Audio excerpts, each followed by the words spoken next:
Chapter 1382. Shengguan Yu, you and I are both sensible people. Why are we going around in circles and wasting each other's time? The other party laughed, but there was a pressure that couldn't be ignored. You don't really think that you can perfectly hide that thing and no one will notice it, do you? Chu Luiyue didn't say anything. She was sure that the other party was also here for the water droplet. She just didn't know who the other party was. Before coming, she had suspected that the other party was the person who had been lodging in Shangguan Wan's body. However, when the other party spoke, she knew that wasn't the case. Indeed, you used the cicada's shell-shedding technique very well. However, you forgot that as long as that thing is still with you, it will be impossible for no one to notice it. In the end, it was all for nothing. Chu Luiyue was suddenly stunned. Cicada's shell-shedding technique? What did that mean? Could it be that he was talking about her rebirth? However, she was clearly killed by someone back then. Suddenly, something flashed through her mind. She turned her head abruptly and looked at Mu Qinghe, who was beside her. Mu Qinghe was kneeling on the ground with his head lowered. She couldn't see his expression clearly. Only his tightly clenched hands showed that he wasn't as calm as he looked. Countless scenes flashed before her eyes. Back then her death, what exactly was? Whoosh. A blood-red whip suddenly flew out of the bronze mirror and went straight for Chu Luiyue. Chu Luiyue immediately retreated. However, she was fast, but the blood-red whip was even faster. In the blink of an eye, it had already flown in front of Chu Luiyue's face. Chu Luiyue raised her hand and red flames set up a barrier in front of her. Sizzle. An unpleasant smell spread out and was almost nauseating. The blood-red whip seemed to have touched something terrifying and quickly melted. Crimson Gold Celestial Phoenix. The voice in the bronze mirror finally changed its tone and was full of shock and disbelief.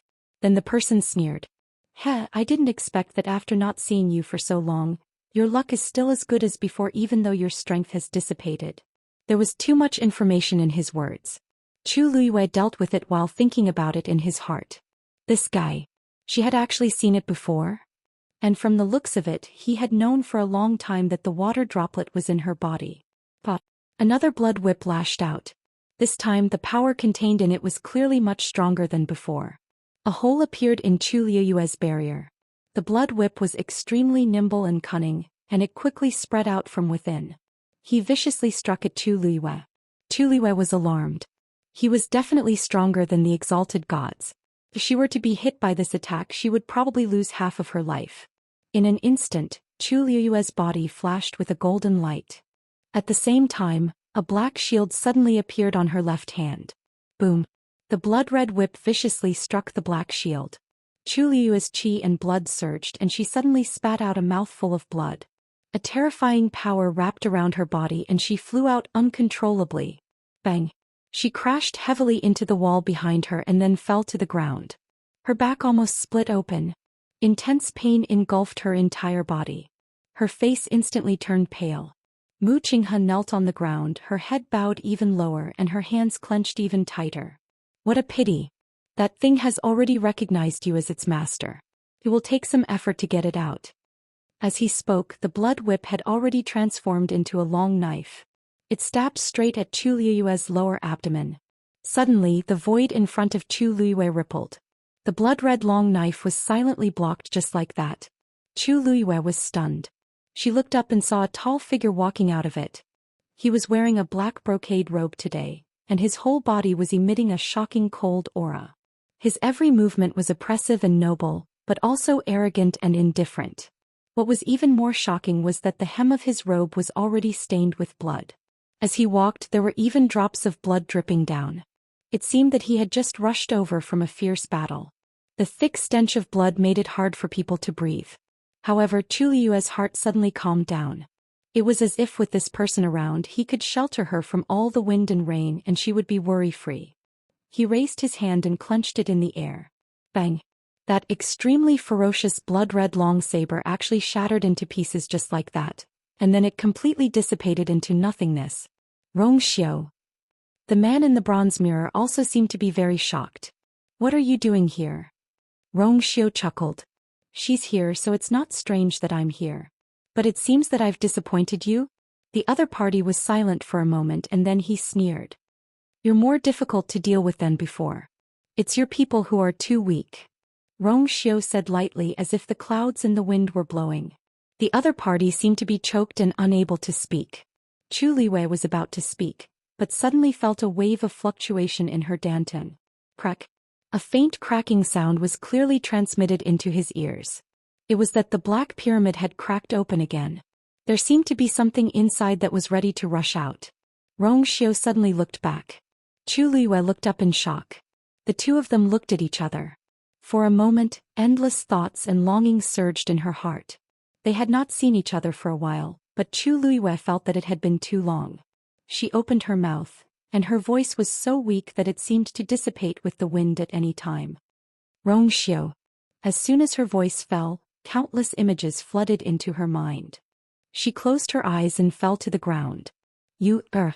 Rong Xiu's sword-like eyebrows furrowed. His figure flashed and he quickly rushed over and took her into his arms. Digression. Tomorrow at 12 o'clock, mobile users, please browse for a better reading experience from Love Network. Chapter 1383. Smack. Several blood whips came from behind him. Like sharp claws and teeth, they surrounded Rong Xiu completely. Rong Xiu held her tightly in his arms and suddenly turned around. A murderous intent flashed in his cold and dark eyes. Vaguely there seemed to be golden flames burning. Boom. A barrier formed by golden flames appeared in front of him. It blocked all the blood whips. The two forces collided fiercely. Rong Xiu's shoulders sank and his feet sank half an inch into the ground. Rong Xiu, leave her here and I'll let you go today. A gloomy and cold voice was heard. It was like a poisonous snake coiling around one's heart, making one shudder. Rong Xiu's thin lips curled slightly, but his smile was very cold. After so many years, it seems like you haven't changed your bad habit of daydreaming. Rong Xiu. This sentence obviously provoked the other party, and he immediately flew into a rage out of humiliation. In that case, don't blame me for being rude. As soon as he finished speaking, the blood on the bronze mirror surged. A strong smell of blood spread from it. Immediately, a translucent blood-colored figure suddenly condensed in mid-air.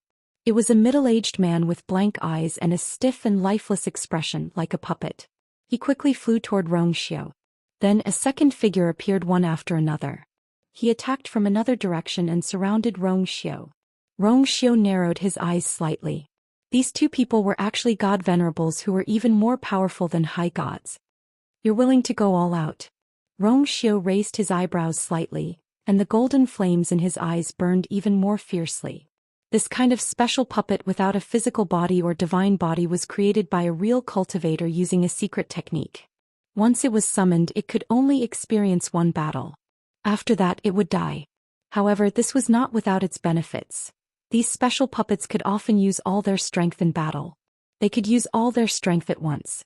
This was also one of the reasons why they were so difficult to deal with. As long as we can keep her here, this little loss is nothing.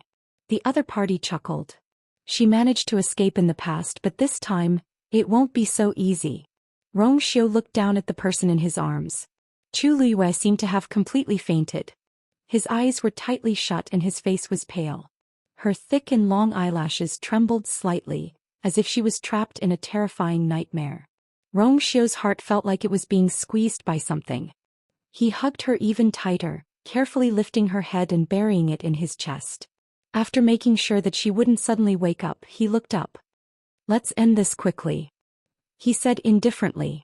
If Chu Liwei could wake up now, he would be able to see that the current Rong Xiu was very different from what he had seen in the past. His handsome and enchanting face was as calm as water, but it also seemed to be covered with frost that would not melt for 1,000 years. No matter what happened, it would not be able to cause any change in his expression. The most amazing thing about him was his eyes.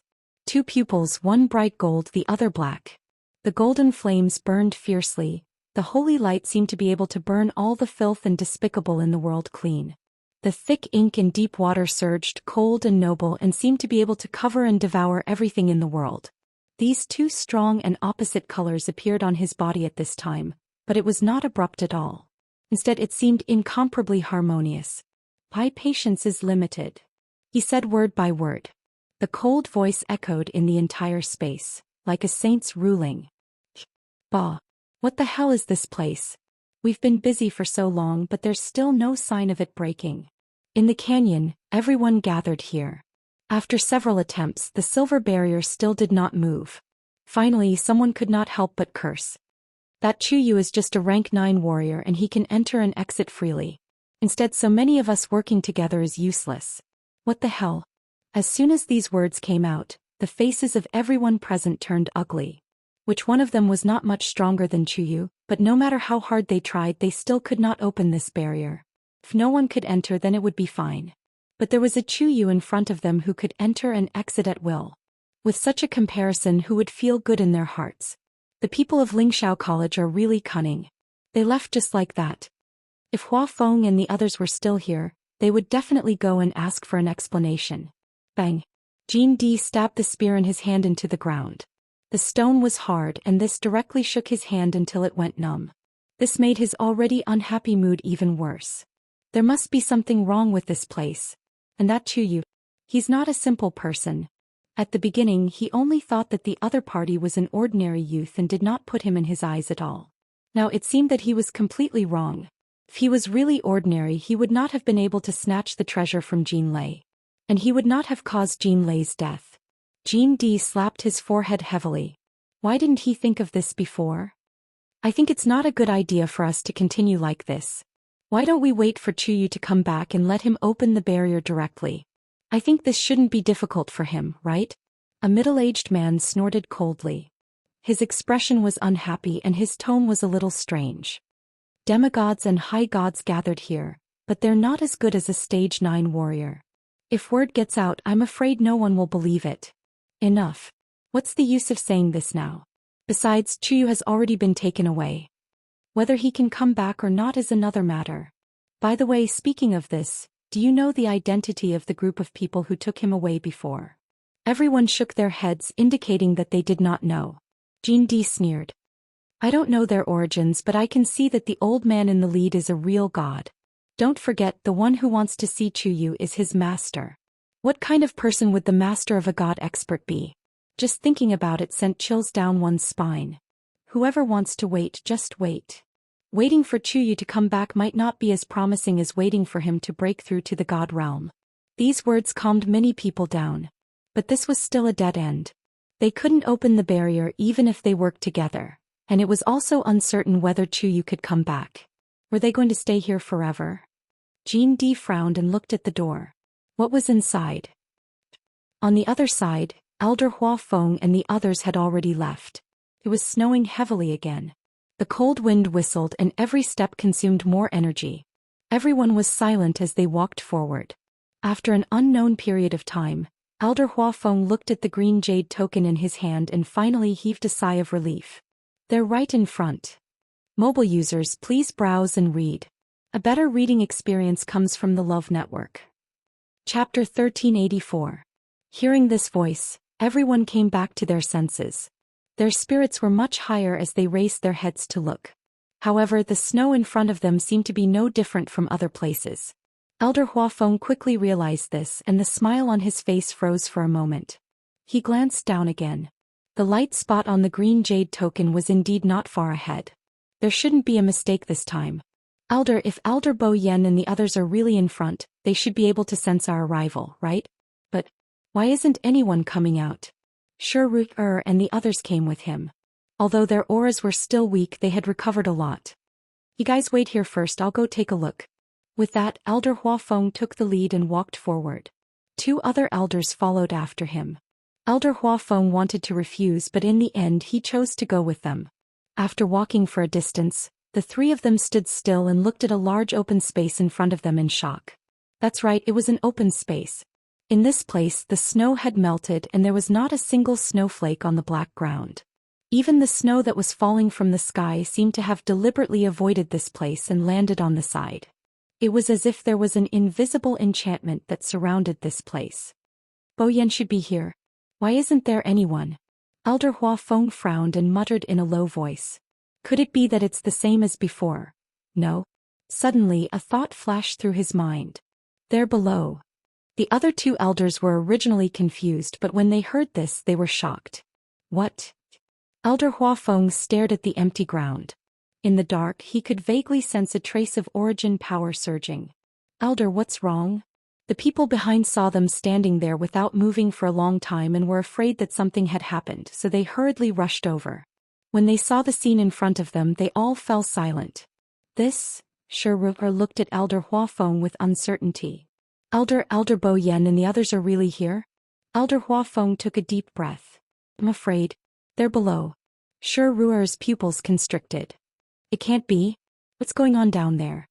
Huafeng should be right. Elder Danqing, who had been silent the entire time, suddenly spoke. "Previously, when we were in trouble, those people suddenly rushed out from underground. Rumble. The ground suddenly shook violently. Then, on the originally empty ground, countless streams of light interweaved. In the blink of an eye, it condensed into a huge Xian formation. Several figures flew out from within. It was heading straight for Elder Huafeng and the others. These people were the same as those who had appeared before. They were all wearing black robes and their faces were also covered with black veils. It was impossible to see their original appearances. Trespassers of the dungeon, die. Elder Huafeng's heart sank. It seemed like they had found the other party's territory. But at the same time, this also confirmed one thing. Bo Yan and the rest were indeed imprisoned below. Kill. Elder Huafeng waved his hands and a huge Xian formation quickly appeared. The other elders immediately made their moves too. In fact, there weren't many of these black-clothed men. There were only 6 of them. Compared to the dozens of people from Lingshao College and the Meteor Sect, they didn't have the advantage. However, the key was that Elder Huafeng and the others had experienced a long journey and didn't have much strength left. Not to mention many of them were injured during the journey. On the other hand, although the other party had fewer people, they were all very strong and powerful. Under such circumstances, both sides quickly fell into a stalemate. However, Elder Huafeng and the others knew very well that this couldn't go on. The longer this dragged on, the more disadvantageous it would be for them. Just as everyone was gradually falling into a disadvantage, a powerful and loud roar suddenly came from the sky. Roar. This voice contained an extremely powerful aura and immediately attracted everyone's attention. Everyone raised their heads to look. He saw a snow-white figure breaking through the clouds and fog. In the blink of an eye, it had already rushed from the horizon to the front. It was a white lion. Its fur was as white as snow, and its ice-blue eyes were like the best sapphires, cold and disdainful. It was domineering. Its body was wrapped in a shocking coldness. Wherever it passed, it left a long ice bridge in midair. When Elder Huafeng and the others saw this, they were both surprised and delighted. Its little snowflake. Snowy's originally fierce expression almost collapsed. With a slip of his feet, he flew straight toward those black-clothed men. Fortunately, its psychological quality was much stronger than before. It quickly adjusted its mentality and directly charged into the group of black-clothed men. The combat strength of a magical beast was much stronger than that of a human of the same level. Not to mention Snowy, who had recently strengthened its cultivation. It sent one of them flying with a slap of its paw.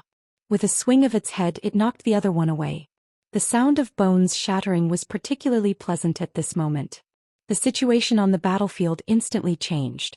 Shi heaved a sigh of relief and couldn't help but smile. It seems that Rongxiu is here.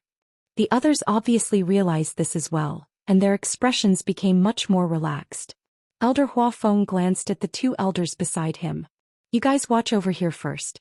I'll go and break that Xian formation." "Okay." Underground. A fierce battle. Golden and black flames flew out and formed an illusion in front of Rongxiu. That illusion was exactly the same as Rongxiu. 2 divine bodies. The sudden appearance of the 2 divine bodies obviously shocked the man in the bronze mirror. In the world, he had never seen anyone who could cultivate 2 divine bodies at the same time. How did Rongxiu do it? Before he could figure it out, those illusions had already started fighting. "Since you've used your divine bodies, I'd like to see if you can stop me with your own body." As he spoke, a few blood whips flew out and headed straight for Rongxiu. Without the protection of his divine body, Rongxiu's body was extremely weak. As long as he hit, pop, a huge reddish-gold figure blocked in front of Rongxiu. It was Dumpling. She spread her wings and occupied almost half of the space here. Those blood whips were directly shattered by her wings. Boom. Reddish-gold flames spread out. The entire space instantly turned into a sea of fire. The stairs began to collapse. Wuxia was still kneeling on the ground. When the flames burned over, the chains on his hands and feet instantly turned red. The scalding heat burned his skin and flesh at his wrists and ankles, instantly scorching them. Terrifying pain instantly engulfed his entire body. At this moment, Xiao glanced over. His finger moved slightly and a golden line flew out. Wuxia looked down and saw an extremely faint golden light flash in front of him. As long as he took a step forward, he would be able to cut the chains. He closed his eyes. Because of the pain, the veins on his forehead were bulging. Then he took a step back and dodged. Mobile users, please browse and read. A better reading experience comes from the Love Network. Chapter 1385. Wuxia fell to the ground. At this moment he was only an inch away from the golden line. But he did not move. The intense pain made him curl up his body unconsciously. Waves of burnt smell came from his body. Especially his wrists and ankles, they were charred black, and his flesh was twisted and distorted under the high temperature. There was not a single trace of blood on his face, as pale as a ghost. Blood kept flowing out of the corner of his mouth. His body was burning hot, but he also felt that his body was getting colder inch by inch.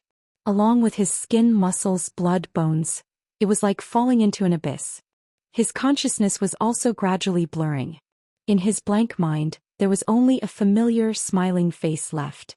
At that time she was still young, but she had already shown her imposing aura. Even when walking on the crowded street, she was still the most eye-catching one. Anyone who saw her would know that she must have an extraordinary identity. In comparison, he who was dirty and skinny was as lowly as mud. When she walked over for the first time, he even had the thought of running away. However, a humble desire surged in the deepest part of his heart, and in the end he chose to stay where he was. A long time later he learned that there was a word that could be used to describe the situation at that time.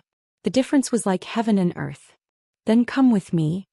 She tilted her head and said with a smile. At that time he knew that this sentence had decided his life. Wuxia curled up, her head buried in her arms. It seemed that this was the only way to be safe. His lips moved, but he felt that there were flames spreading on his tongue. "Your Highness," he murmured, and his weak voice dissipated between his lips. The surrounding flames quickly surged and completely swallowed his body. A faint light flashed in Xiao's eyes, and he immediately withdrew the golden line. He glanced at the person in his arms. The surrounding heat waves were rolling, but she still showed no signs of waking up. Xiao hugged her tightly, turned around and quickly headed for the exit. The stairs had already collapsed, but this was not a problem for him. Behind him the phantoms were still fighting fiercely. The blood whips had long been burned to ashes in the fierce flames. Xiao struck out with his palm. The seal on top of his head was opened. A ray of sunlight shone in. He turned around to take a look, and then his figure flashed and vanished on the spot. "Xiao!" A roar filled with anger and unwillingness reverberated through the underground. Xiao emerged from the ground and raised his wrist. Two streaks of golden and black flames rushed out and returned to his body. Tuanzi also flew out after her. The inside of the cave was pitch black and one could vaguely see the blazing flames. Xiao raised his hand. An incomparably complicated Xian formation instantly flew out and directly sealed the entrance of the cave. The totem of the Yuntian Tower was faintly discernible. Very quickly, the sinister voice gradually dissipated. Xiao closed his eyes. The other party did not dare to come out. At most, this was the extent of the commotion. "Xiao." The person in his arms called out his name in a low voice. Xiao immediately looked down but found that she had not woken up. She was just calling out to him unconsciously. Xiao brushed away the loose hair on her face, gently held her face and planted a kiss between her eyebrows. "Cherish and cherish." Chu Liyue's slightly furrowed brows relaxed. Xiao carried her horizontally, and just as he was about to walk forward, his chest suddenly shook. A streak of dark red blood flowed from the corner of Xiao's lips. "Digression. Yesterday I went out for an entire day. It's hard to explain in words. I'm so tired that I'm paralyzed." Continue at 6 p.m. Mobile users, please browse for a better reading experience from Love Network. Chapter 1386. Rong Xiu stopped in his tracks and tried his best to calm the surging aura in his body. He lowered his eyes and saw that she did not seem to be affected. Only then did his expression relax. After a long while he continued to walk forward. Chu Luiyue lay in his arms. Her eyes were calm as if she had fallen into a deep sleep. Dumpling had already returned to the size of a palm. She nestled in his chest and waited quietly. Everything seemed to have returned to normal. The bloodstains on Rong Xiu's clothes had long been dried by the fire. Only large patches of dark red were left. His steps were light. Wherever he passed he did not leave any traces on the ground. After walking for some distance, Rong Xiu came to the side of a canyon. This was one of the 9 canyons. And their current position was the furthest one. Rong Xiu carried her and flew down. The snow was no longer falling. The surrounding temperature was much higher than outside. On one side of the stone wall, a huge dragon head was pressed tightly against it. Its eyes were 2 empty holes. It looked as if it had lost all its soul and consciousness. Only the fresh traces on the mountain wall and the ground showed that the dragon skeleton seemed to be struggling desperately to escape not long ago. Unfortunately, Rong Xiu withdrew his gaze and carefully placed Chu Luiyue behind a huge rock. Then he sat down beside her. He leaned against the huge rock and bent his long legs, letting Chu Luiyue lie in his arms. Seeing her complexion, Rong Xiu was relieved. Then he took out a snow-white handkerchief and slowly wiped the blood from the corner of his mouth. The strong smell of blood spread. He frowned, worried that the smell would irritate her. He had come in such a hurry that he did not even have time to change his clothes. But now, naturally he was unwilling to let her go so that she could change her clothes. He lowered his head slightly and leaned against her shoulder. He closed his soul-stirring phoenix eyes and took a light sniff. Sweet, warm and soft. Even if her entire body was covered in messy blood, the smell on her body did not seem to change. It was always so moving. Rong Xiu hugged her with one hand and gently stroked her face with the other. His movements were very light, like a breeze. Chu Luiyue seemed to be tickled by him. She muttered something and struggled to get out. Rong Xiu's arm moved and he silently turned her back. This time he did not dare to move. He wrapped his arm around her waist.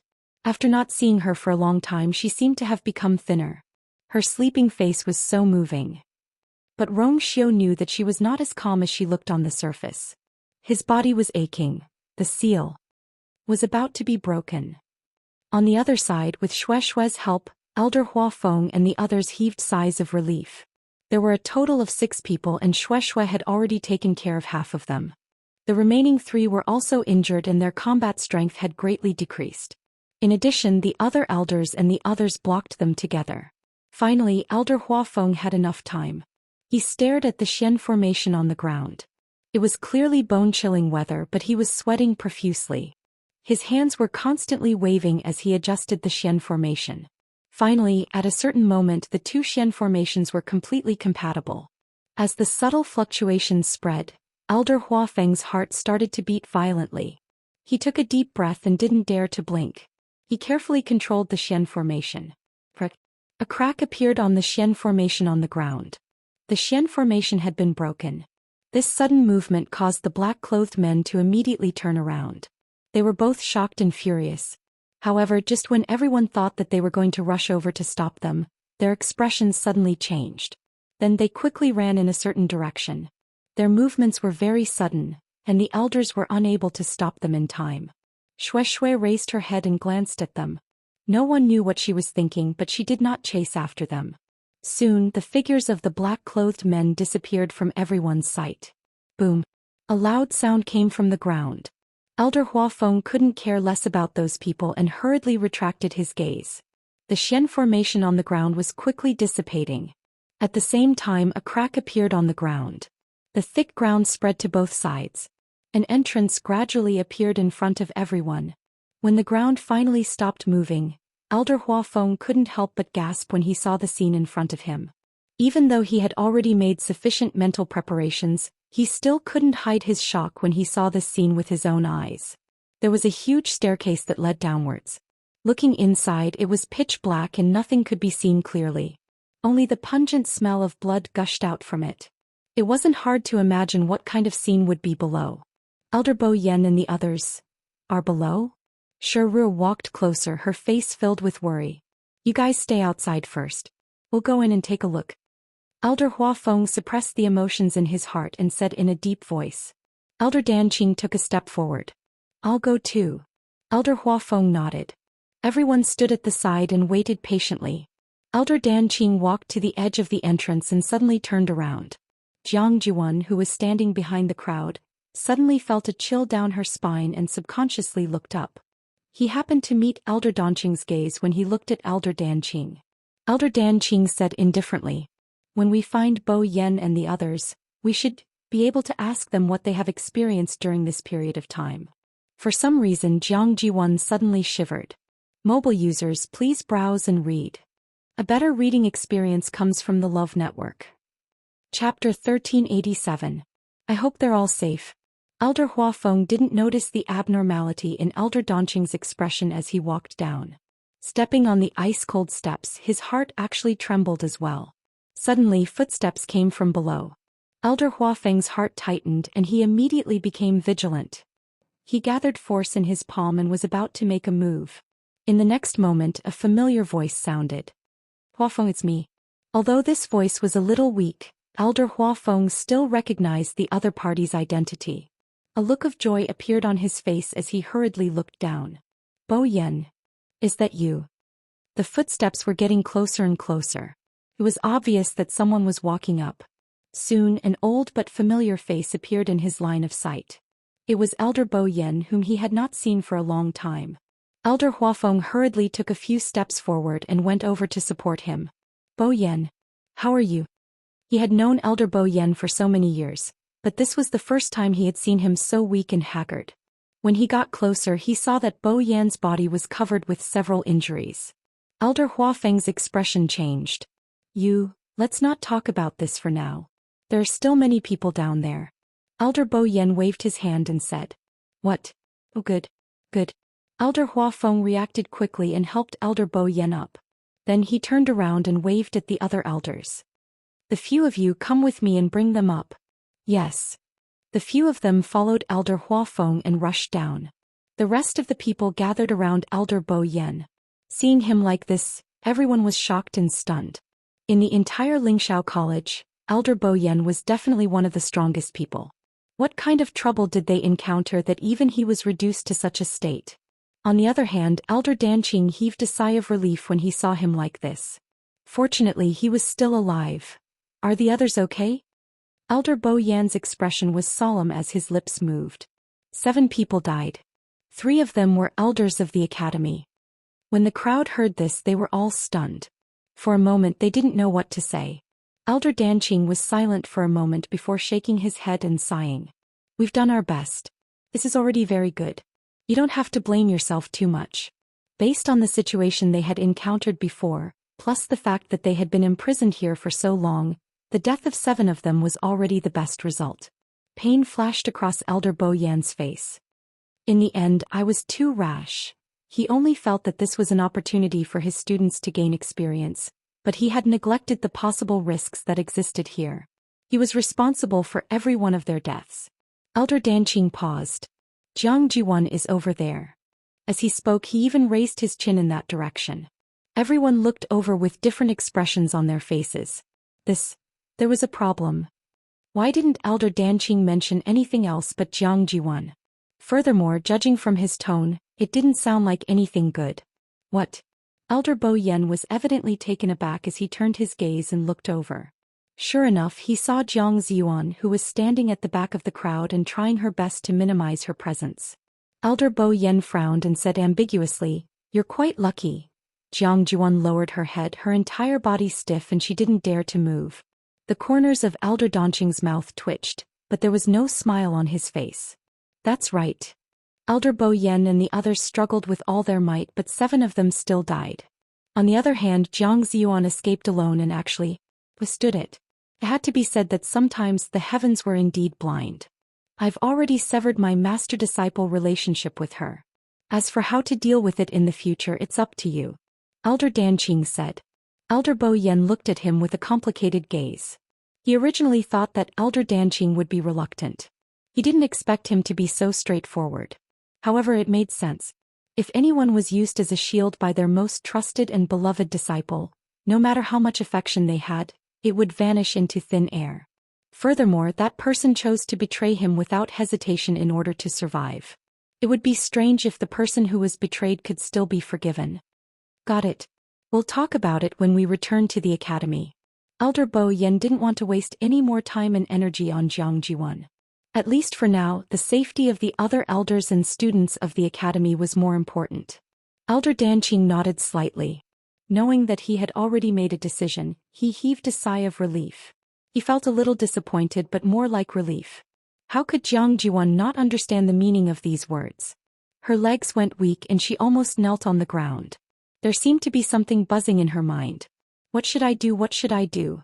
Elder Bo Yan clearly wouldn't let her stay. But Lingxiao College was one of her biggest bargaining chips.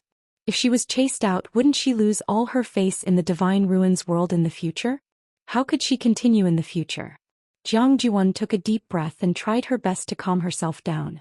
Countless thoughts raced through her mind. I have to solve this problem. I can't be expelled from Lingxiao College. Shueshui is here too? Elder Bo Yan turned his gaze and saw Shueshui. This title made Shueshui's mood much better. It proudly raised its head and flew over. Fortunately, it came in time just now. Otherwise we would really... Elder Danqing sighed. Elder Bo Yan smiled and asked Shueshui. Since you're here, your master should be here too, right? As he asked, he raised his head and looked around. Where is he now? Shueshui pursed its lips. Where else could he be? He must be by her side. Originally, it wanted to follow them, but its master said that there were some problems here and insisted that it come over to help. It was obvious that he didn't want it to see his dear Yu. Seeing Shueshui's expression, Elder Bo Yan guessed that Rongxiu had other important matters to attend to, so he didn't continue asking. He thought that when the matter was resolved, he should come over to meet them. At this moment, Elder Huafeng and the others had already brought the people from the dungeon up. The students and elders looked a little disheveled, and their bodies were more or less stained with blood. Some of them seemed to be seriously injured, so people quickly came forward to help take care of them. Fortunately, there were so many of them and most of them had survived. If something happened to them, then Lingxiao College would be in big trouble. I didn't expect. Under such circumstances, all of you could still come back safely. Elder Danqing couldn't help but say. At first, he really thought that they, speaking of which, Elder Bo Yan narrowed his eyes as if he was recalling something. Actually, it's a little strange. He paused with a hesitant expression. It seems that someone is secretly helping us. Digression, I think. I have a cold. Tomorrow at 12 o'clock. In addition, the comment section is too exciting. Mobile users, please browse and read. A better reading experience comes from the Love Network. Chapter 1388. Elder Huafeng was a little puzzled. Who is it? Elder Bo Yan shook his head.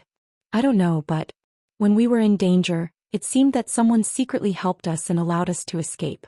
Otherwise, according to their situation at that time, it was impossible for only 7 people to die. But from the beginning to the end, the other party didn't appear, so he couldn't guess. Even you don't know?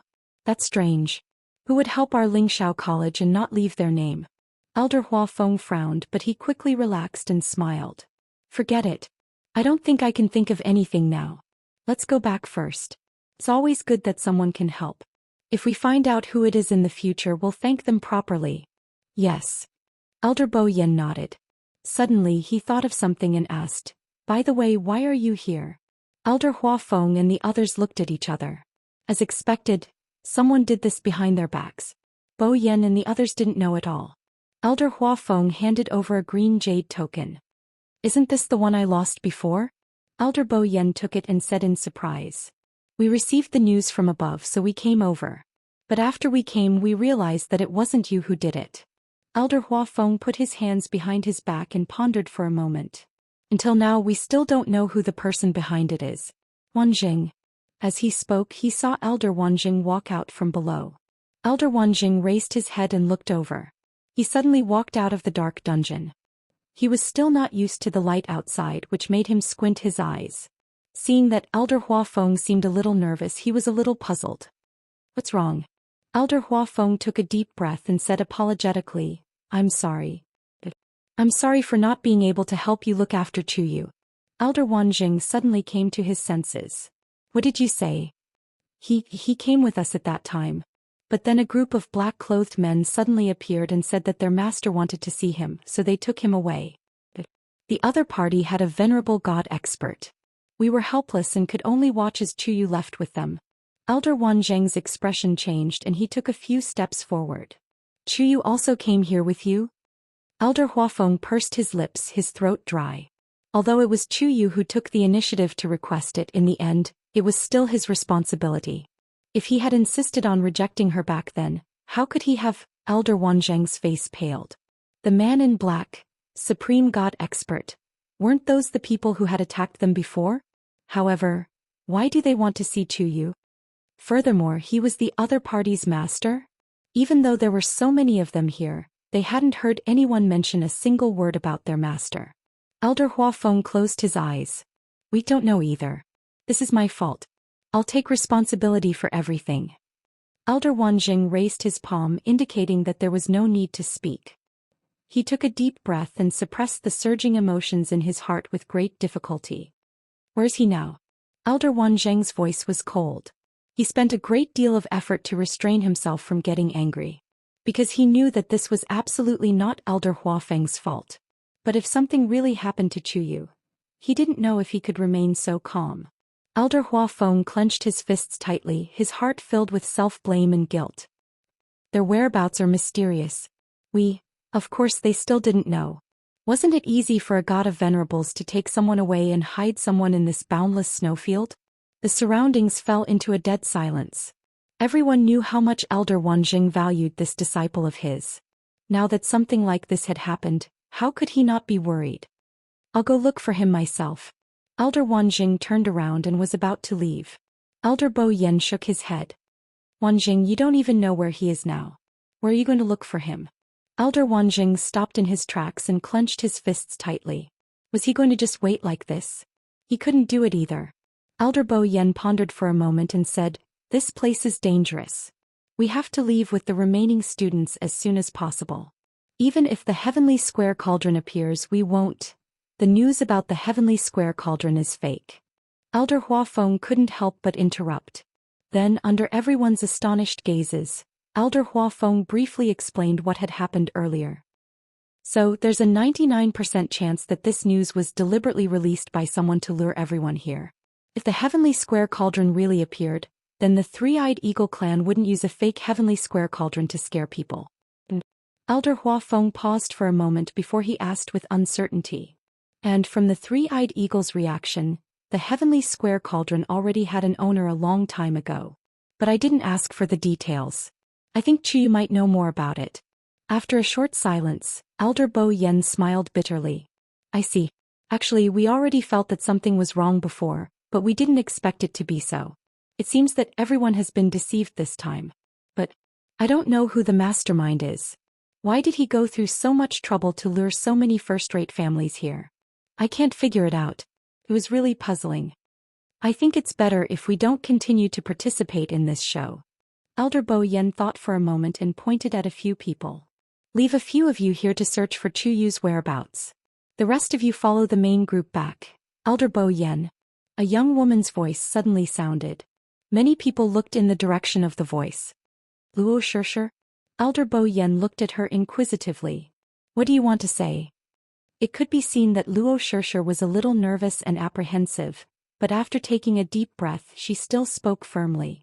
Elder, this place is vast and sparsely populated. It's really difficult to find someone here. Why don't I stay and search with you? As she spoke, she glanced at Luo Yenlin beside her. Luo Yenlin raised his eyebrows and felt a little helpless in his heart. However, she was his biological sister after all, so he could only dote on her. He took a step forward. What Shishir said makes sense. Elder, the few of us want to stay and look for Chuyu together. It was always better to have more people. Elder Bo Yen was a little hesitant. But you guys were more or less injured before. In this situation it was better to go back and recuperate as soon as possible. Who knew what would happen if they stayed here? Don't worry about this, we know what to do. Luo Yenlin and the others seemed to be very firm. Elder Bo Yen was in a dilemma. On one hand, he wanted to find Chu Yu as soon as possible. On the other hand, he didn't want the other students to be in danger. Right at this moment, Xue Xue, who had been bored to death at the side, suddenly had her eyes lit up and rushed forward. Everyone subconsciously looked over. A tall man in a black brocade robe was walking towards them. In his arms he was hugging someone tightly. Rong Xiu. Mobile users, please browse and read. A better reading experience comes from the Love Network. Chapter 1389.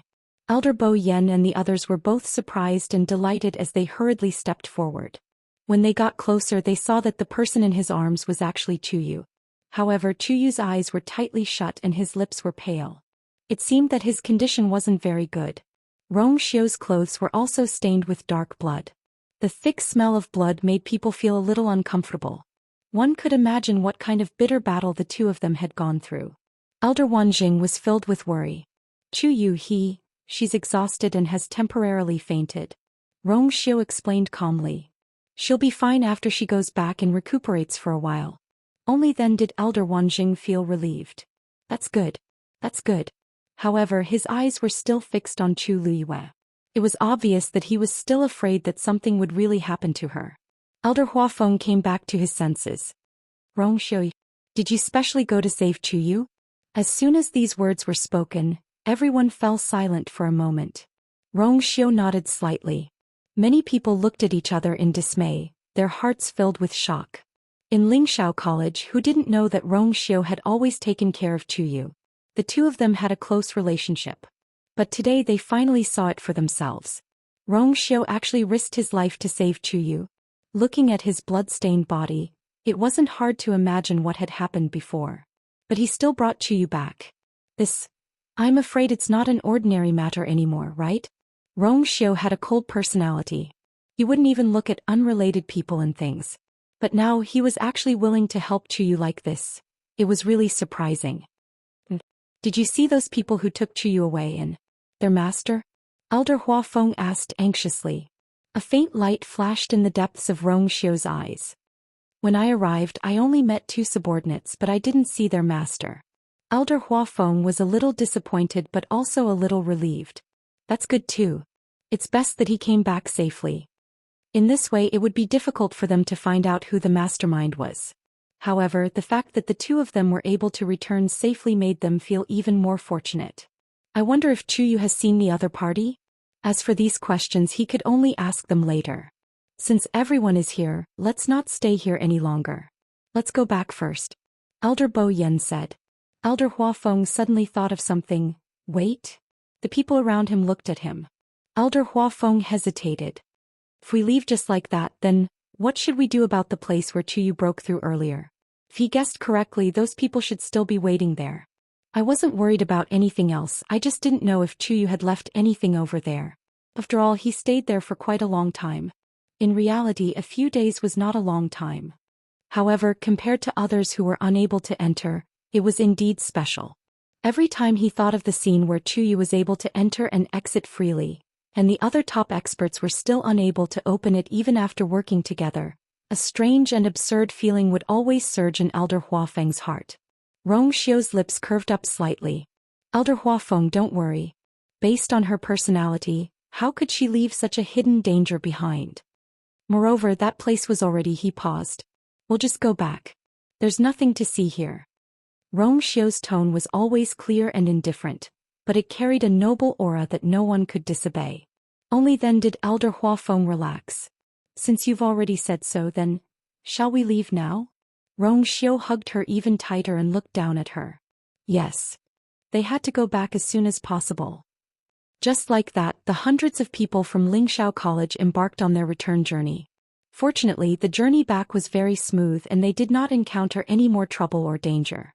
As long as they followed the established path back to the teleportation formation, they would be able to leave directly. The road was still covered in thick snow. Most people found it difficult to walk. Therefore, everyone's speed was not considered fast. From time to time, people would turn to look at Rong Xiu. Compared to the hardships of others, Rong Xiu seemed to be very relaxed. Although there were messy and dirty bloodstains on his body, the road was obviously not a problem for him. In fact, he was carrying someone in his arms. Many people sighed in their hearts. The strong were indeed not comparable to ordinary people. After walking for a while, Elder Wanjing finally couldn't help but ask. Rongxiu, are you tired? I see that you're injured too. It's quite tiring to carry Chuyu like this. How about I carry him for a while? Rongxiu's lips curved slightly, but he had no intention of letting go. Thank you, Elder. I'll do it. Elder Wanjing felt that it was a little strange, but he couldn't tell what was strange, so he could only nod. If you need help, just let me know. Rongxiu nodded. Although the small episode on their side was quickly covered up, it still attracted the attention of many people. Some of the students behind couldn't help but whisper. Previously, there were rumors that Chuyu and Rongxiu had a good relationship, but I didn't think much of it. Today I finally saw it. How is this good relationship? He's taking care of him as if he's his own brother.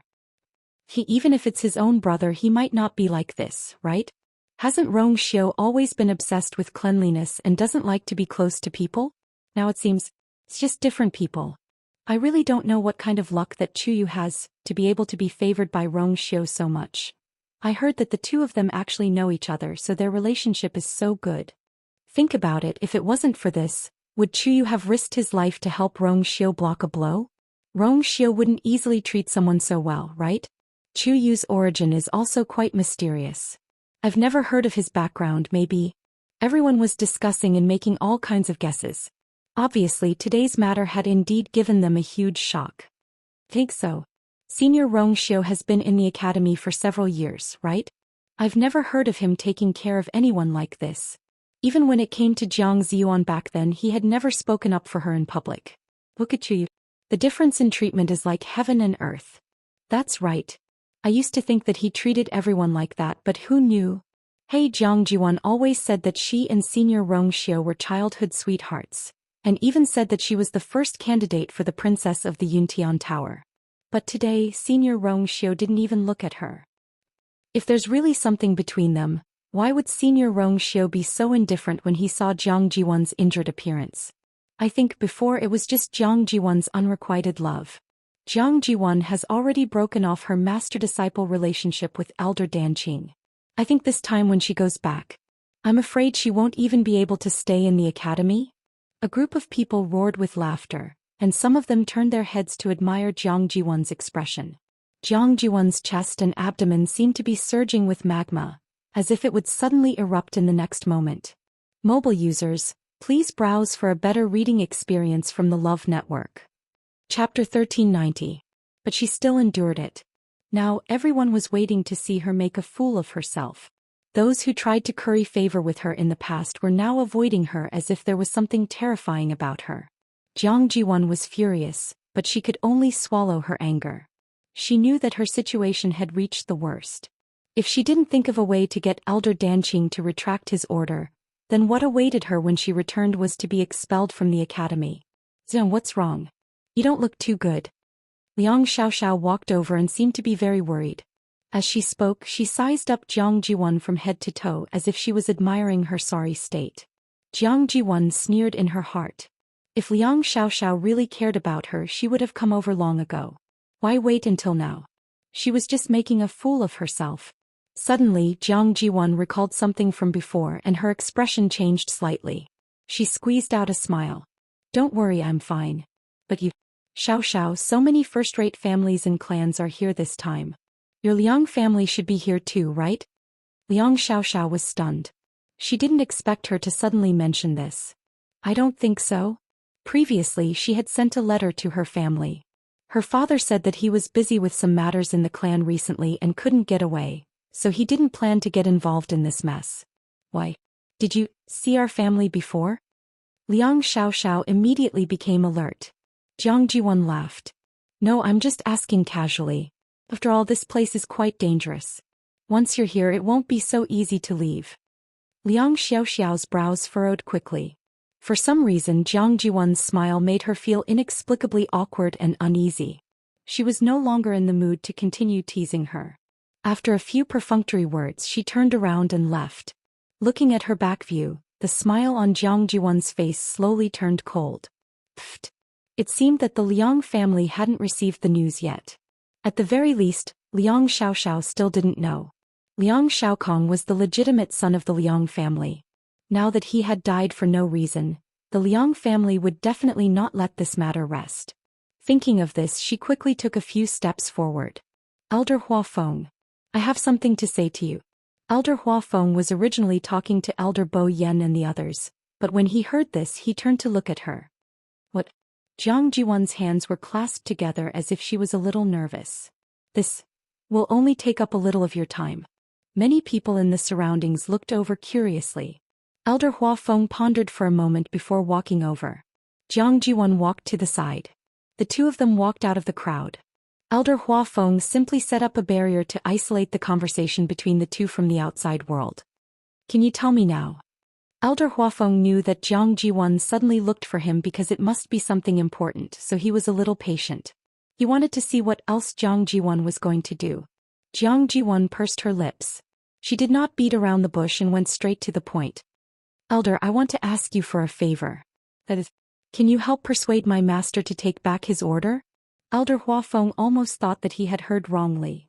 What did you say? Was Jiang Jiwan mistaken? She actually asked him to plead for leniency? Jiang Jiwan clasped her hands together with a sincere expression. Her eyes were already filled with tears. I beg of you. Master refuses to listen to my explanation and doesn't want to talk to me anymore. Only you can help me. Elder Huafeng wanted to laugh. He shook his head. Danqing is your master.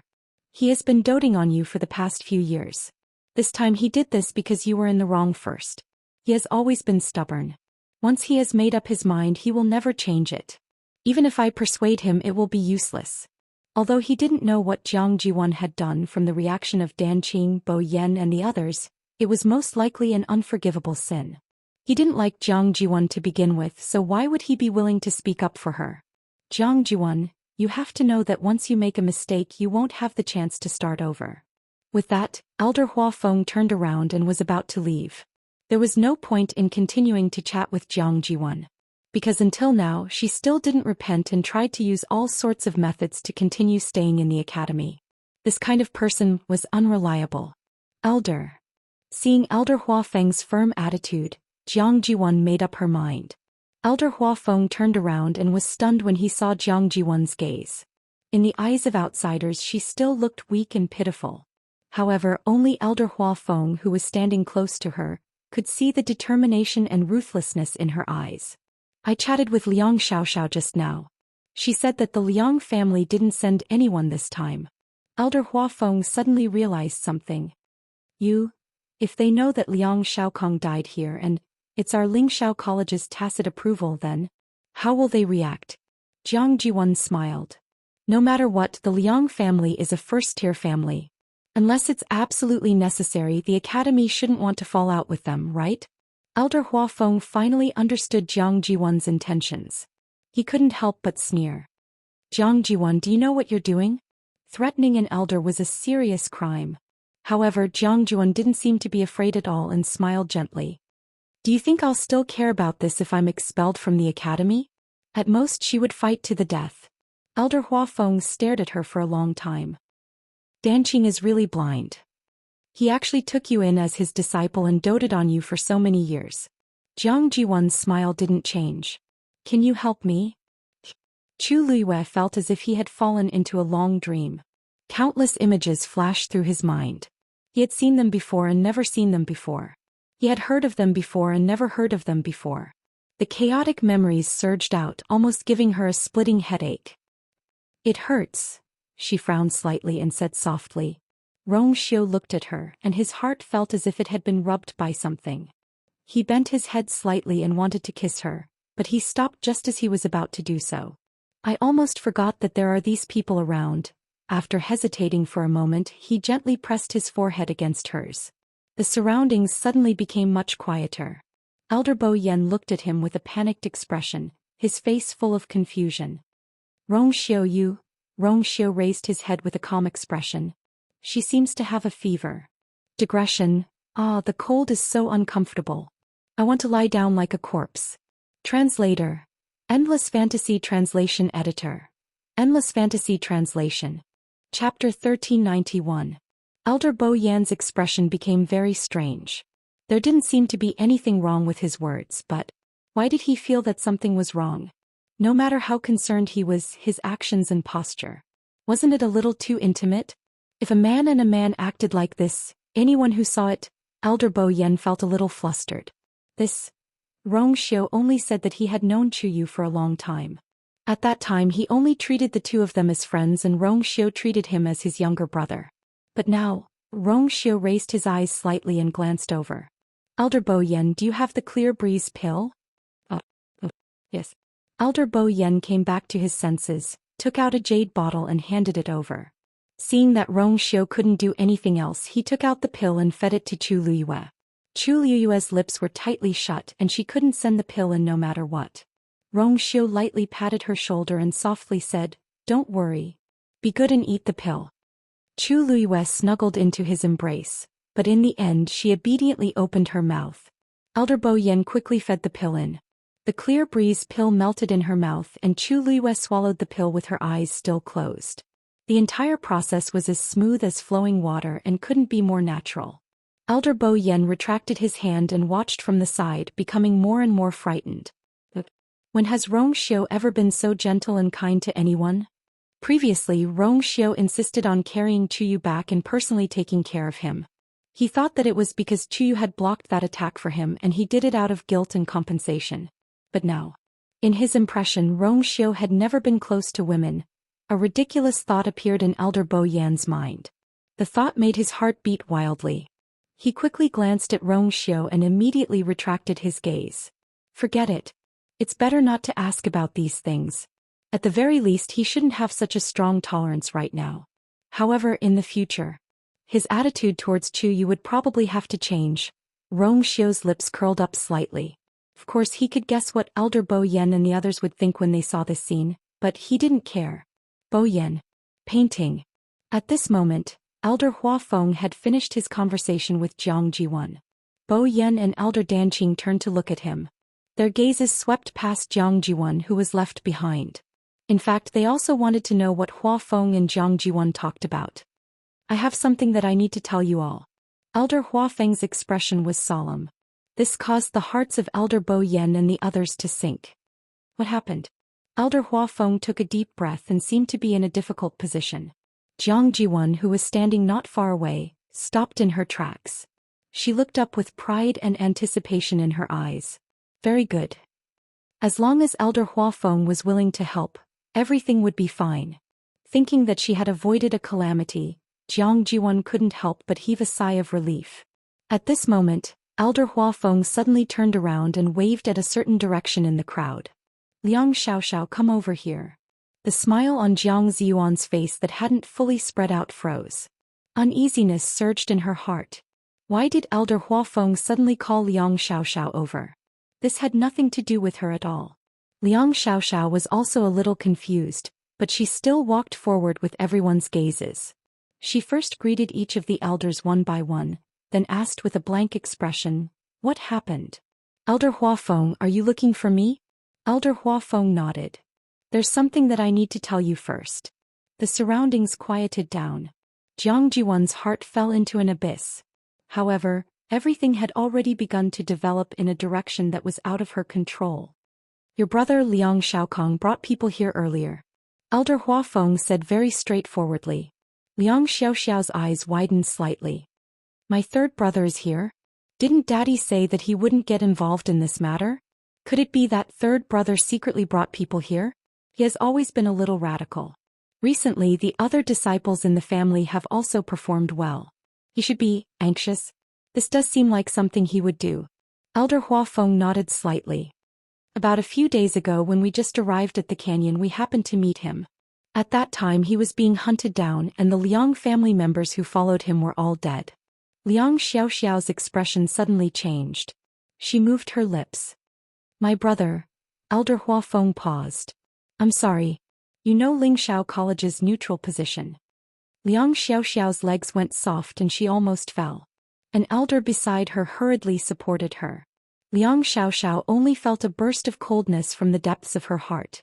Something surged from the bottom of her eyes, causing her vision to become blurry.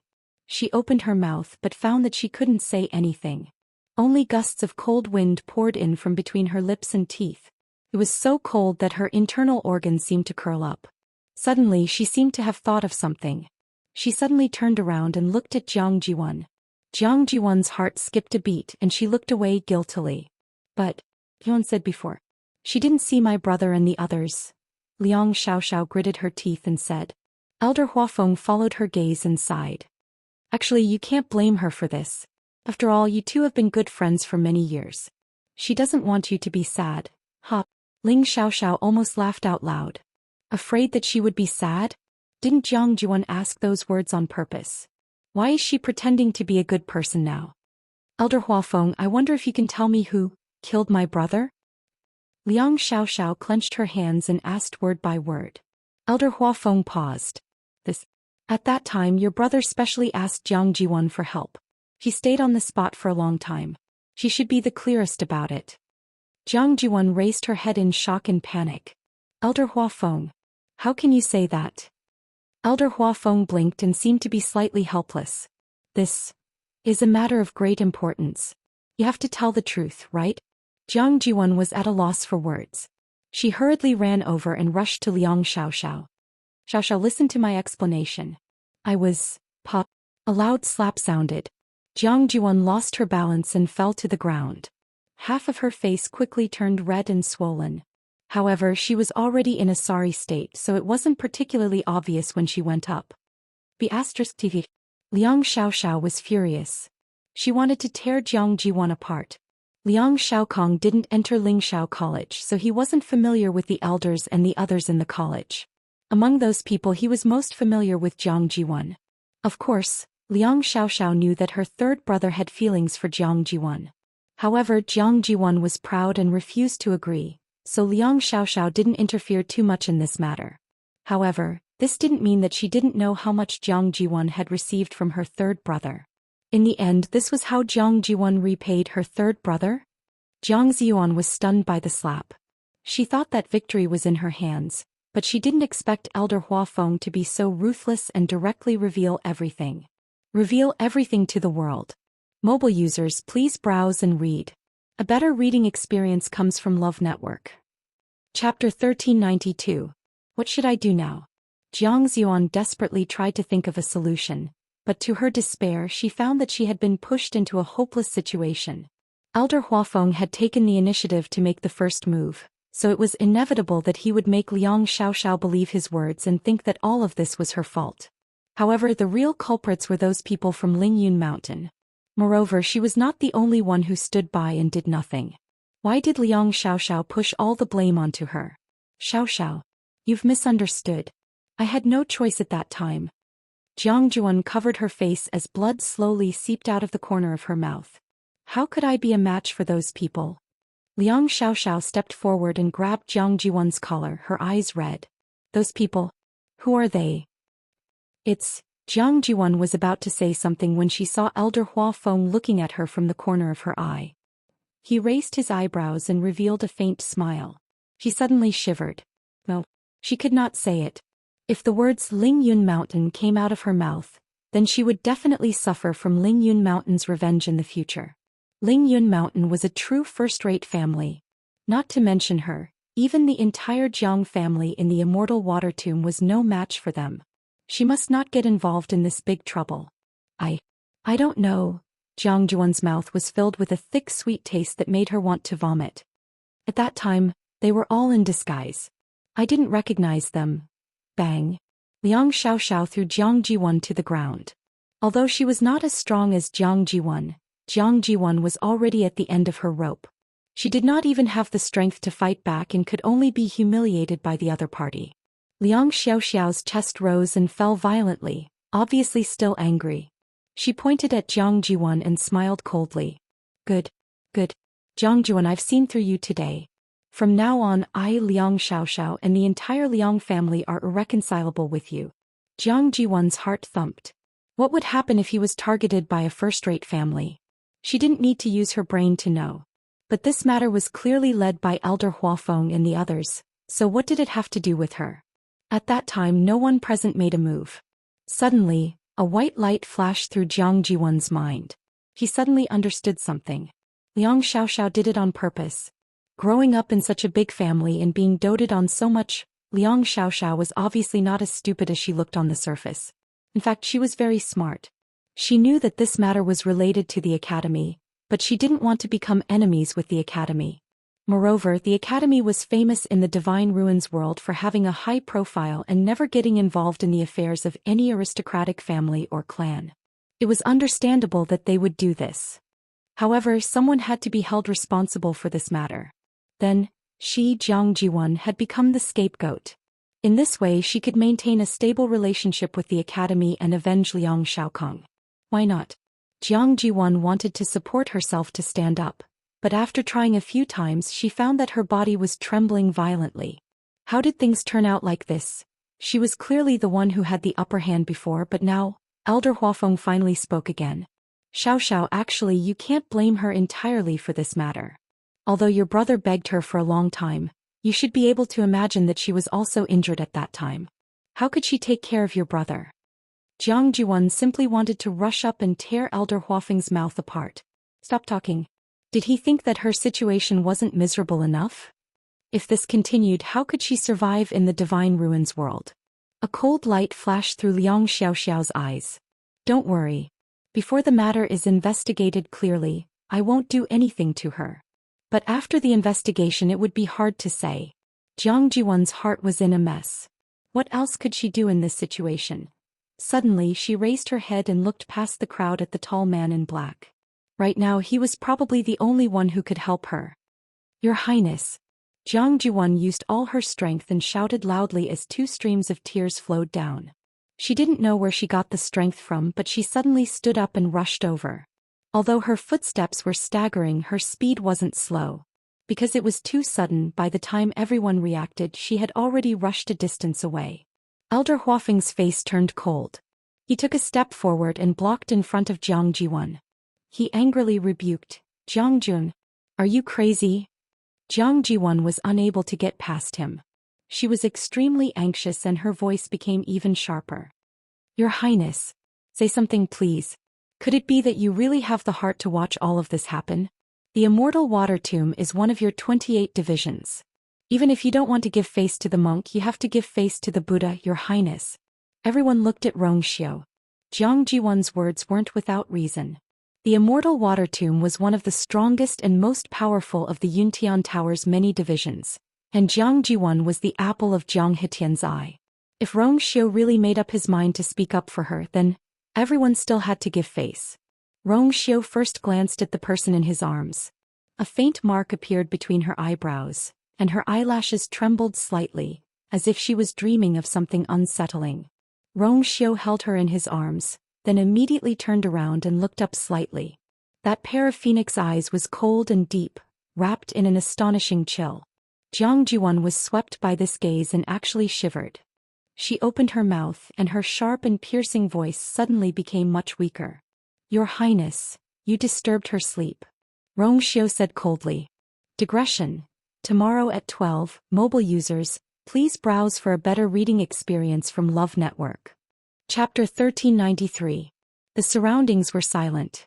Jiang Jiwan opened her mouth slightly, her pale lips trembling in disbelief. She wanted to say something but found that her throat was dry and her chest was tight. She couldn't say a word. Her face was burning. Rongxiu's words were even more embarrassing than Liang Xiaoxiao's slap. Choose sleep.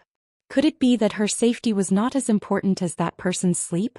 Jiang Jiwan didn't ask this question, because she had already seen the answer from Rongxiu's impatient and cold face. Those phoenix eyes looking at her were cold and emotionless, distant and indifferent, without even the slightest bit of friendship. Jiang Jiwan's strength seemed to have been sucked out of her body in an instant, and her whole body went limp on the ground. No one went to help her. The snow on the ground was so cold that it seemed to seep into her bones and blood. It was so cold that she shivered all over. Rongxiu had already retracted his gaze, and continued to walk forward with the person in his arms. Not far in front of them was the transportation portal to return. Her current situation wasn't too good. She had to return to the academy as soon as possible. Seeing that resolute and cold back, Jiang Jiwan's hands clenched tightly. Finally, she couldn't help but raise her head and unwillingly and resentfully asked, "Your Highness, are you really going to abandon the Immortal Water Mausoleum?" The Immortal Water Mausoleum was the head of the 28 divisions. It was of great significance to the Yuntian Tower. She didn't believe that Rongxiu would be willing to take this risk for Chuyu. Rongxiu stood still on the transportation portal. His arms moved slightly and the person in his arms shifted into a more comfortable position. Then he raised his eyes and glanced at Jiang Jiwan. That glance was extremely cold and indifferent. The corners of his lips curled up slightly, containing a hint of a smile. But it seemed to be wrapped in frost, making one's heart feel cold. "Before that, it's best that you think about how to tell your father about yourself," Chu Feng said. Jiang Jiwan suddenly widened her eyes. In that instant, something in her heart seemed to collapse. Yes. In the past, she was the apple of her father's eye. She was one of the top figures in the entire mausoleum of immortal water. Even if her father favored her, no one would say anything. But things were different now. She had been abandoned by Elder Danqing and was about to be expelled from Lingxiao College. Not to mention there was also Liang Xiaoxiao's entanglement. Even if his father was willing to bear the responsibility, what about the others? She was no longer the person she used to be, and she no longer had all the privileges she used to have. At that time, why would the entire Immortal Water Mausoleum challenge the Yuntian Tower for her? There had never been a moment when Jiang Jiwan clearly understood that she really had nothing left. She had lost everything on this trip to the desolate north. "Let's go." Elder Bo Yen could not be bothered with him. He turned around and gestured for everyone to follow and enter the teleportation array. Elder Huafeng wasn't in a hurry. He walked through the crowd and arrived in front of Jiang Jiwan. Jiang Jiwan seemed to have sensed something. She raised her head to look at him and met Elder Huafeng's seemingly kind but actually mocking gaze. "Jiang Jiwan, you've always been smart and quick-witted. Your master has praised you more than once for your lively mind. Unfortunately, you don't understand that sometimes, cleverness overcomes cleverness. You have too many thoughts that you shouldn't have. It's harmful to yourself." Jiang Jiwan's throat choked. She suddenly stepped forward as if she wanted to grab the corner of Elder Huafeng's clothes. Elder Huafeng calmly took a step back and avoided her hand. Jiang Jiwan missed and the snow splashed on her face, making her look even more miserable. "Elder Huafeng, I beg you, please give me another chance." Jiang Jiwan couldn't care about anything else at this time. She could only beg for mercy. Even if she could salvage a little, it would be good. "It's all my fault. It's all my fault. Please let me go this time." How could she be so stupid? She actually wanted to threaten Elder Huafeng to protect everything she had.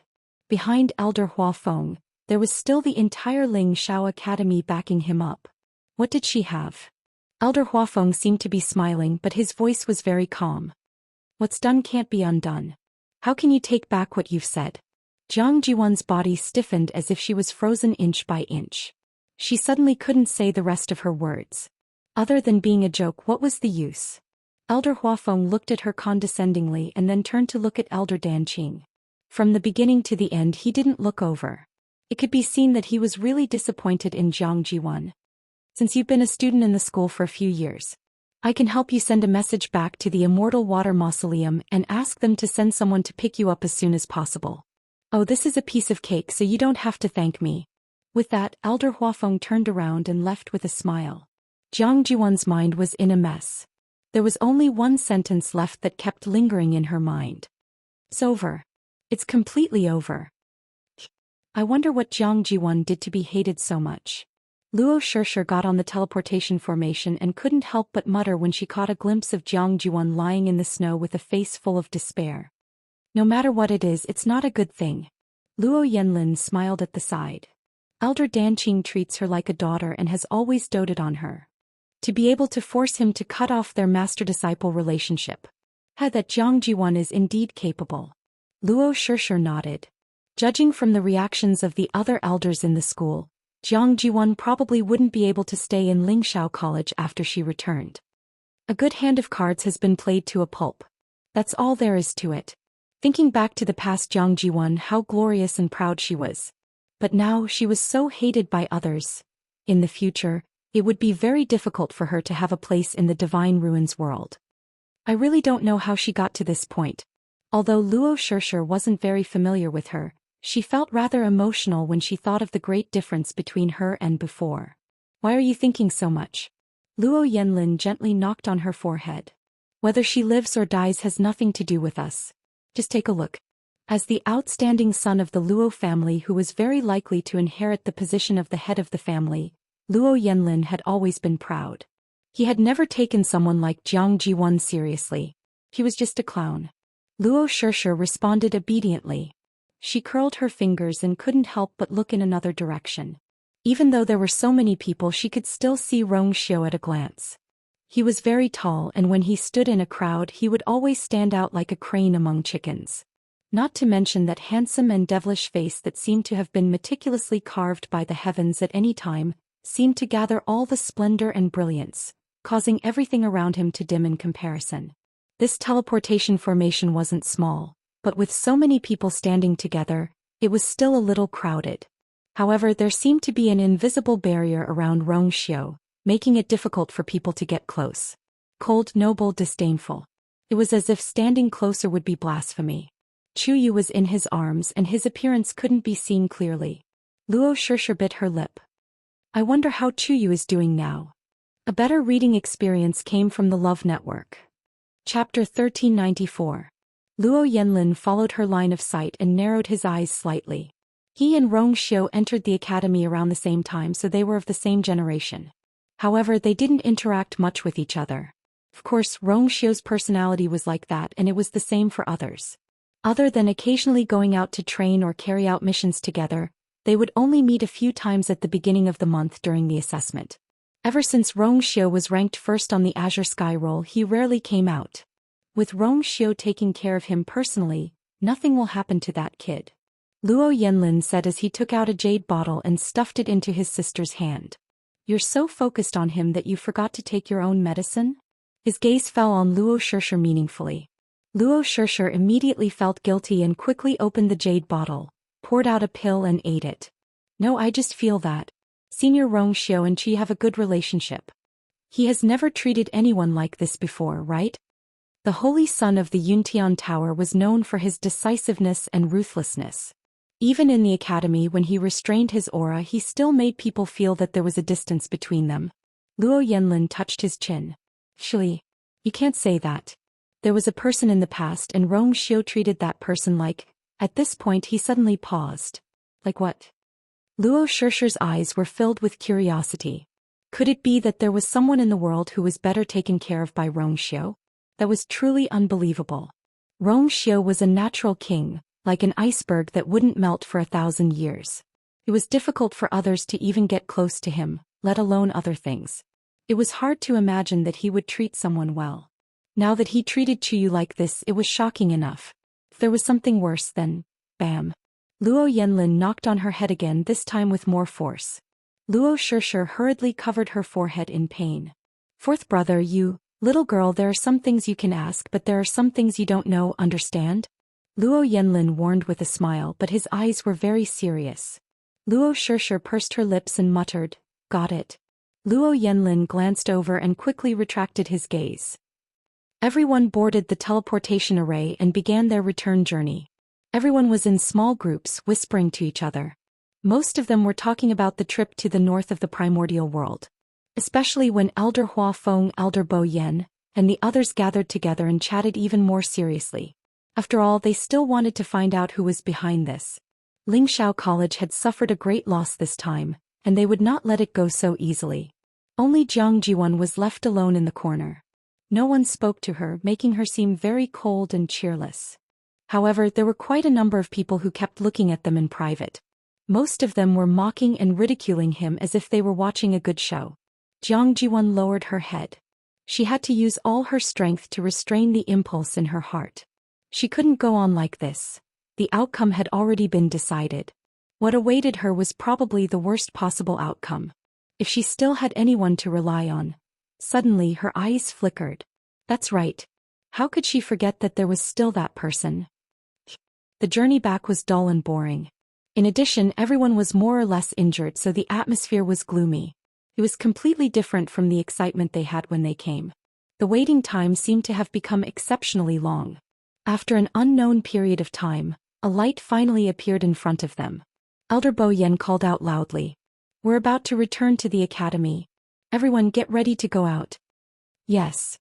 Immediately after, several elders made their moves together. The Xian formation at the exit suddenly split open from the middle. Elder Huafeng and the others rushed out one after another. Rong Xiu looked at the person in his arms. Chu Luiyue was still asleep.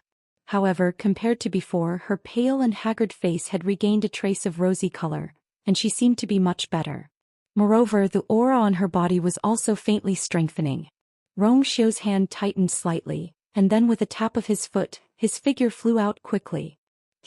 Huafeng, you're back. The elders who had been waiting around the teleportation formation for a long time were all energized when they saw them. Only the heavens knew how hard they had been waiting during this period of time. But soon they realized that something was wrong. Elder Bo Yan and the others who followed behind him were actually more or less injured. It looked like they had just experienced a great ordeal. You guys, what happened to you guys? The elders looked at each other and felt vaguely uneasy. Elder Huafeng shook his head. It's a long story. First, send the students back to recuperate. We'll talk about other things later. Seeing his rare serious expression, the elders didn't dare to be negligent and hurriedly took action. Some of the students who were lightly injured obeyed and went back. There were also a few who were in more serious condition and were escorted back by the elders. The more they looked, the more shocked they became. Didn't they say that they would only ask Elder Huafeng and the others to support the Heavenly Square Cauldron? How did it end up like this? Anyone could see that the situation was definitely much worse than they had expected. Rong Xiu? When the tall and slender figure appeared, the faces of the elders were filled with astonishment. When did he go over there? What was even more shocking was that he was carrying someone in his arms. Chu Yu. An elder stood close and recognized the person with sharp eyes. Because it was too unbelievable, the tone of his voice changed a little. Rong Xiu nodded lightly at the elders and then walked forward. I'll take her back to rest. Before anyone could react, Rong Xiu had already left with his people. Hey Rong Xiu, wait for me. Elder Wanjing hurriedly followed after him. Their figures quickly disappeared behind the undulating mountain peaks, leaving behind a bewildered expression on everyone's faces. After a long while, someone stammered, What's going on? Elder Bo Yan laughed bitterly. If only he knew. Moreover, he didn't want to figure it out now. Inside, there would be a lot of problems. Rong Xiu has always known his limits. Don't worry about him. Let's clean up this mess first. Hearing Elder Bo Yan's words, the others didn't ask any more questions and only responded in unison. Yes. Rong Xiu directly brought Chu Luiyue back to his residence. After entering the room, he carefully put her down. Elder Wanjing hurriedly followed behind them. Rong Xiu, how's Chu Yu? Rong Xiu covered her with a blanket and gently rubbed his finger on her soft hand twice before putting her hand under the blanket. This action was extremely subtle, and because his back was facing Elder Wanjing, the latter didn't notice. When Elder Wanjing walked over, Rong Xiu straightened his body and placed a hand on Rong Xiu's forehead. The fever seems to have subsided a little, but I don't know when she'll wake up. Mobile users, please browse for a better reading experience from Love Network. Chapter 1395. Why is there no sign of him waking up after such a long journey? Elder Wanjing's heart ached and he was worried. The Chu Yu he saw was always alive and kicking, cunning and quick-witted.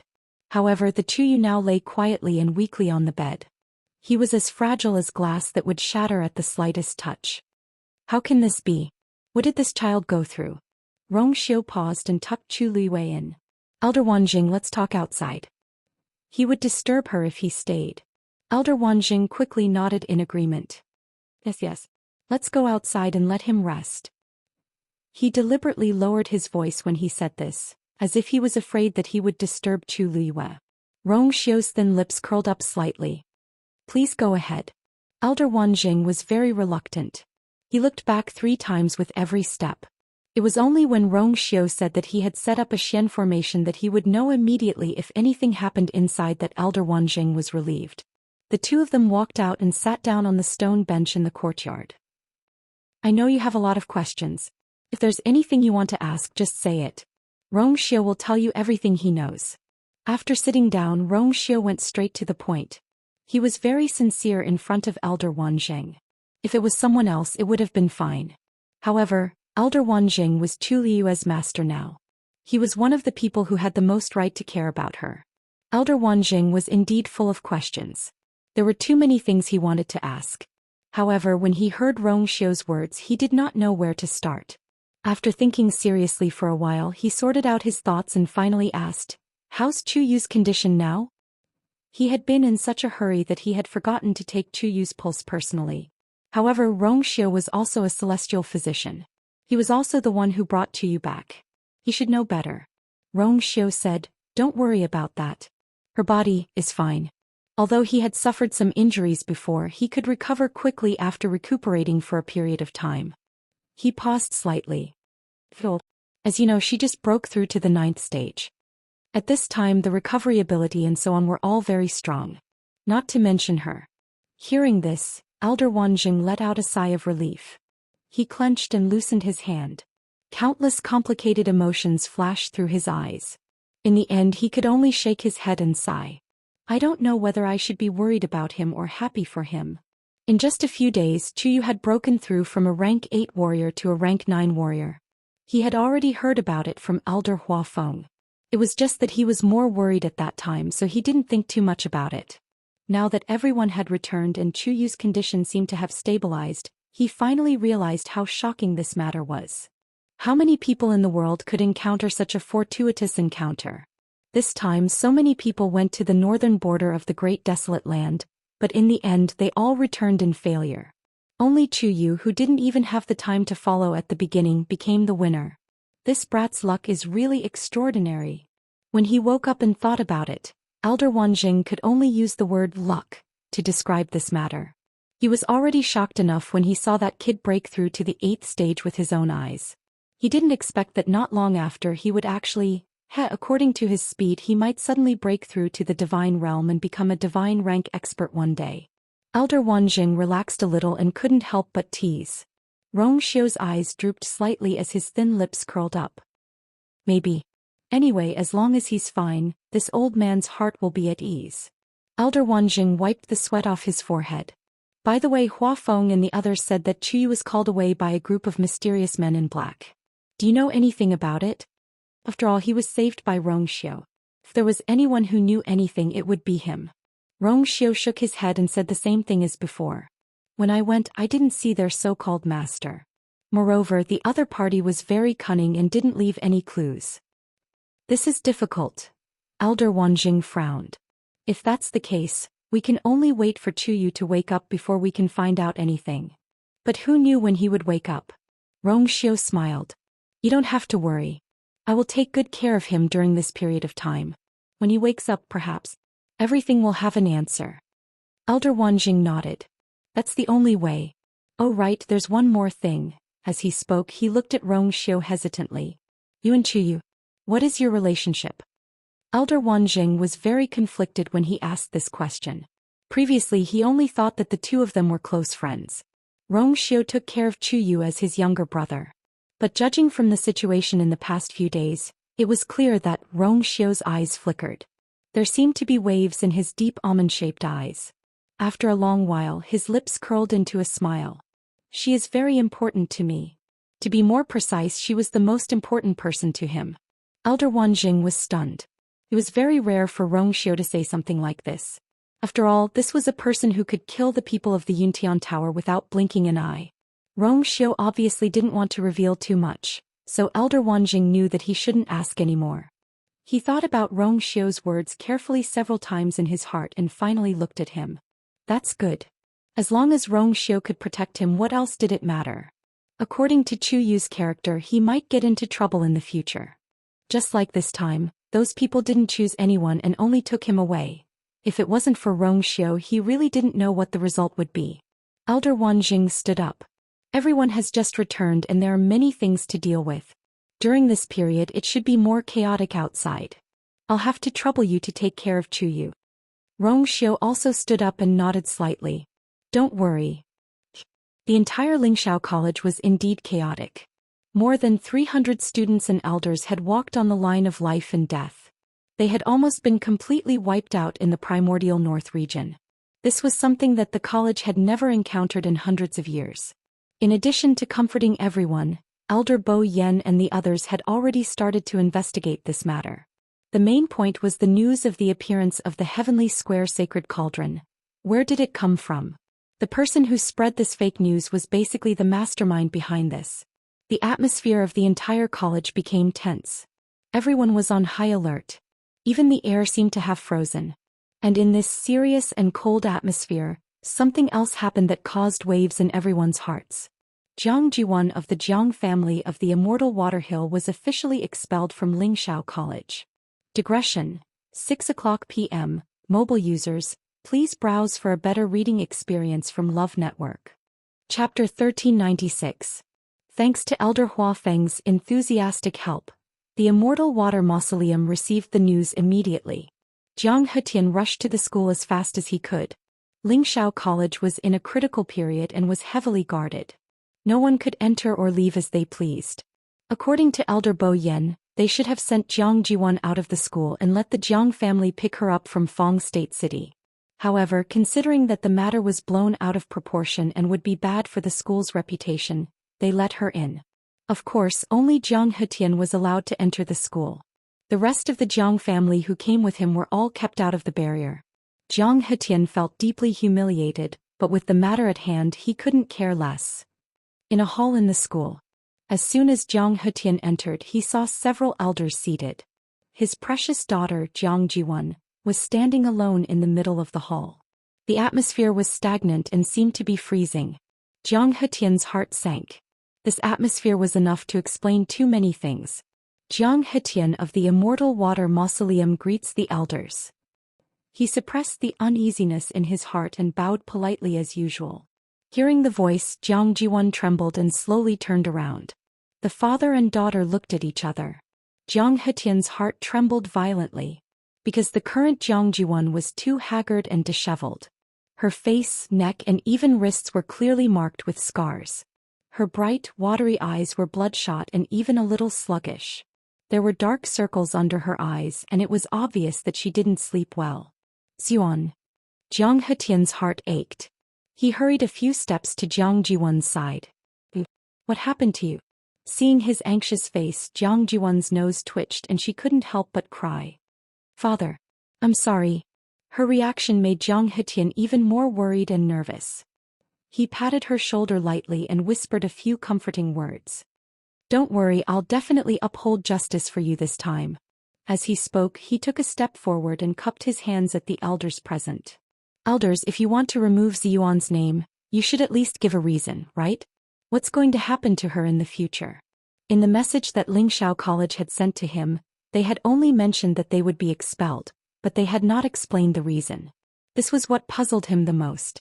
He knew that not long ago, Wei Shiping's name had also been removed. However, everyone knew the reason. Even now, Wei Shiping did not have the face to return to the Qinggupa family way. But when it came to them, how could they be so muddle-headed? He had to get an explanation. Elder Hua Feng smiled. Patriarch Jiang, it must have been hard for you to come all the way here. Why don't you sit down and talk? Jiang Hetian refused. I won't be sitting. Elders, if you have something to say, just say it. He was so angry that he didn't even want to give her any face. However, Elder Hua Feng didn't care about this at all. He nodded and did not continue to persuade him. Patriarch Jiang, to be honest, it's because we want to save some face for you and the Immortal Water Tomb that we didn't announce the reason. If you must know, why don't you ask Jiang Jiwan yourself? Jiang Hetian's heart sank when he heard this. The other party's attitude was so calm. Could it be that Jiang Jiwan really did something wrong? Oh right, there's something that you might not know yet. Elder Hua Feng reminded him. Before she was expelled, Elder Danqing took the lead in severing his master-disciple relationship with her. These words were undoubtedly adding insult to injury. Jiang Hetian was originally full of anger, but when he heard these words he couldn't help but feel a little suspicious. He looked at Jiang Jiwan suspiciously. Xian, what's going on? Jiang Jiwan knelt on the ground with a plop. Father. I was just confused for a moment. Please help me beg the elders and master. I don't want to leave the academy. I can't be expelled. Her tearful appearance made Jiang Hetian's remaining half of his heart turn cold. If you don't want to say it, this old man will. Elder Danqing, who had been silent, finally spoke. His gaze slowly swept over Jiang Ziyuan's body. His tone was calm, as if he was just talking about an unimportant matter. At that time we arrived at the northern border of the primordial world together and were attacked halfway. Jiang Jun betrayed us in order to survive alone. Jiang Jiwan's face turned ashen. At that time all of us planned to split into two groups and escape separately. Jiang Jiwan was the first to be caught by the other party, and then she told the other party everything. Then, while the other party wasn't paying attention, she ran away alone. With every word that Elder Danqing said, Jiang Jiwan's despair surged up a little more, and in the end she was completely swallowed up. She's quite lucky. After such a torment she actually managed to survive. However, I heard that it also caused a lot of trouble for Huafeng and the others. Compared to what you guys did, we're nothing. Elder Huafeng waved his hand as if he didn't care. She just killed a nine-tailed blue crow and almost caused us to die under the claws of the nine-tailed blue crows. This understatement of sarcasm made Jiang Hetian feel as if a fishbone was stuck in his throat, and his face turned green and white. Elder Danqing looked at him and sipped his tea unhurriedly. Now, Patriarch Jiang, do you still want an explanation? Pingmin Mountain. It was as quiet as ever. Even though the outside was turbulent, no one dared to come here to disturb them. Inside the tower, in an empty room, the 7 fan doors floated quietly. A faint glow shone on the black jade floor, pure and holy. Suddenly, a slight fluctuation came from one of the doors. This movement immediately attracted Elder Meng's attention. A deep and old voice sounded in the room with a hint of puzzlement. As time passed, the ripples on the door gradually grew stronger. Even the entire door frame started to tremble slightly. It was as if something was about to rush out. Could it be that the girl is back? Elder Meng's voice was filled with shock and surprise. Other than her, no one else could cause such a commotion. But why wasn't there any news from outside? If that girl was really back, Bo Yen and the others should have come to tell him long ago. Dong. The power inside began to hit the door as if it was trying to break free. As expected, you're still as restless as her. Elder Meng snorted softly. An invisible and majestic force suddenly converged from all directions, enveloping the door within. Being suppressed, the fluctuation on the door gradually decreased. However, after a moment of silence, there was another sound of impact from behind the door. Dong dong. Dong dong. One sound, one after another, was extremely rhythmic. In the calmness there was passion and intensity. Mobile users, please browse and read. A better reading experience comes from the Love Network. Chapter 1397. In the end, Jiang Hetian still left Lingxiao College with Jiang Jiwan. The father and daughter came out of the hall and walked to the boundary of the college without saying a word. Elder Huafeng originally planned to send them off, but in the end Jiang Hetian declined. After being humiliated to this extent, he really didn't have the face to face these Lingxiao College elders anymore. The only thing he wanted to do now was to take Jiang Jiwan and leave this place as soon as possible. In the middle there were a few students who bumped into this scene, but they just stood there and pointed. They didn't have the slightest intention of coming over to say hello or say goodbye. Those scattered strange gazes and sarcastic mockery were like a nightmare, shrouding the hearts of Jiang Ziyuan and her father, and they couldn't get rid of it. The 2 elders in charge of guarding the boundary didn't deliberately make things difficult for them.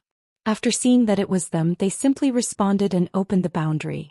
Jiang Hetian took the lead and stepped out. He couldn't stay in this place for a moment longer. Jiang Jiwan stood in place but dilly-dallied. She was somewhat reluctant to part with them. She couldn't help but look back. The towering Donghuang Bell Tower, the wide and clean Qingming Square, and the rolling mountains filled with the force of heaven and earth. At this moment, a figure appeared on the Donghuang Bell Tower. Elder Bo Yen. He waved his long sleeves, and on the black wall of the Donghuang Bell Tower, the Qingyun ranking appeared. Countless names that were emitting a faint glow were shining on it. That was glory and also glory. Many people in the college looked over. Jiang Jiwan saw her name. But in the next moment, those 3 words quickly dimmed as if drifting with the wind. Removed in public. This was the greatest humiliation he had ever suffered. Jiang Jiwan staggered and almost fell to the ground. A wave of unwillingness and resentment surged in her heart. Jiang Jiwan's hands couldn't help but clench in her sleeves. She had stayed here for several years. How could she not be reluctant to leave? It was precisely because of her outstanding performance in Lingxiao College that she could be looked up to and envied by everyone. But from today onwards, everything would vanish into thin air. The pride, the glory, the praise. Everything would be reduced to nothing. Originally she should have gotten the best. Zhang Hetian could not help but urge. His voice was a little cold, as if he was forcibly suppressing something. Jiang Juan came back to her senses and quickly turned around. Here. However, just as he took a step forward, he was stopped by another elder. Wait. Jiang Jiwan looked up blankly. The other party stretched out a hand.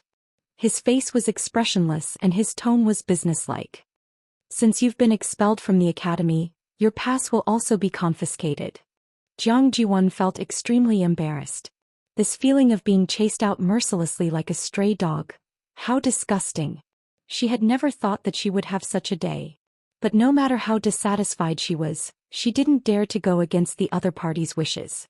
She took out her black jade token and handed it over. The other party took the token, but found that Jiang Jiwan was still holding it tightly. He frowned impatiently. It's time to let go. Huh. Jiang Jiwan was extremely reluctant, but she could only retreat as if her hand had been scalded. Then take care of yourselves, elders. I'll leave with my father first. Before she could finish, the two elders had already waved their sleeves and closed the barrier.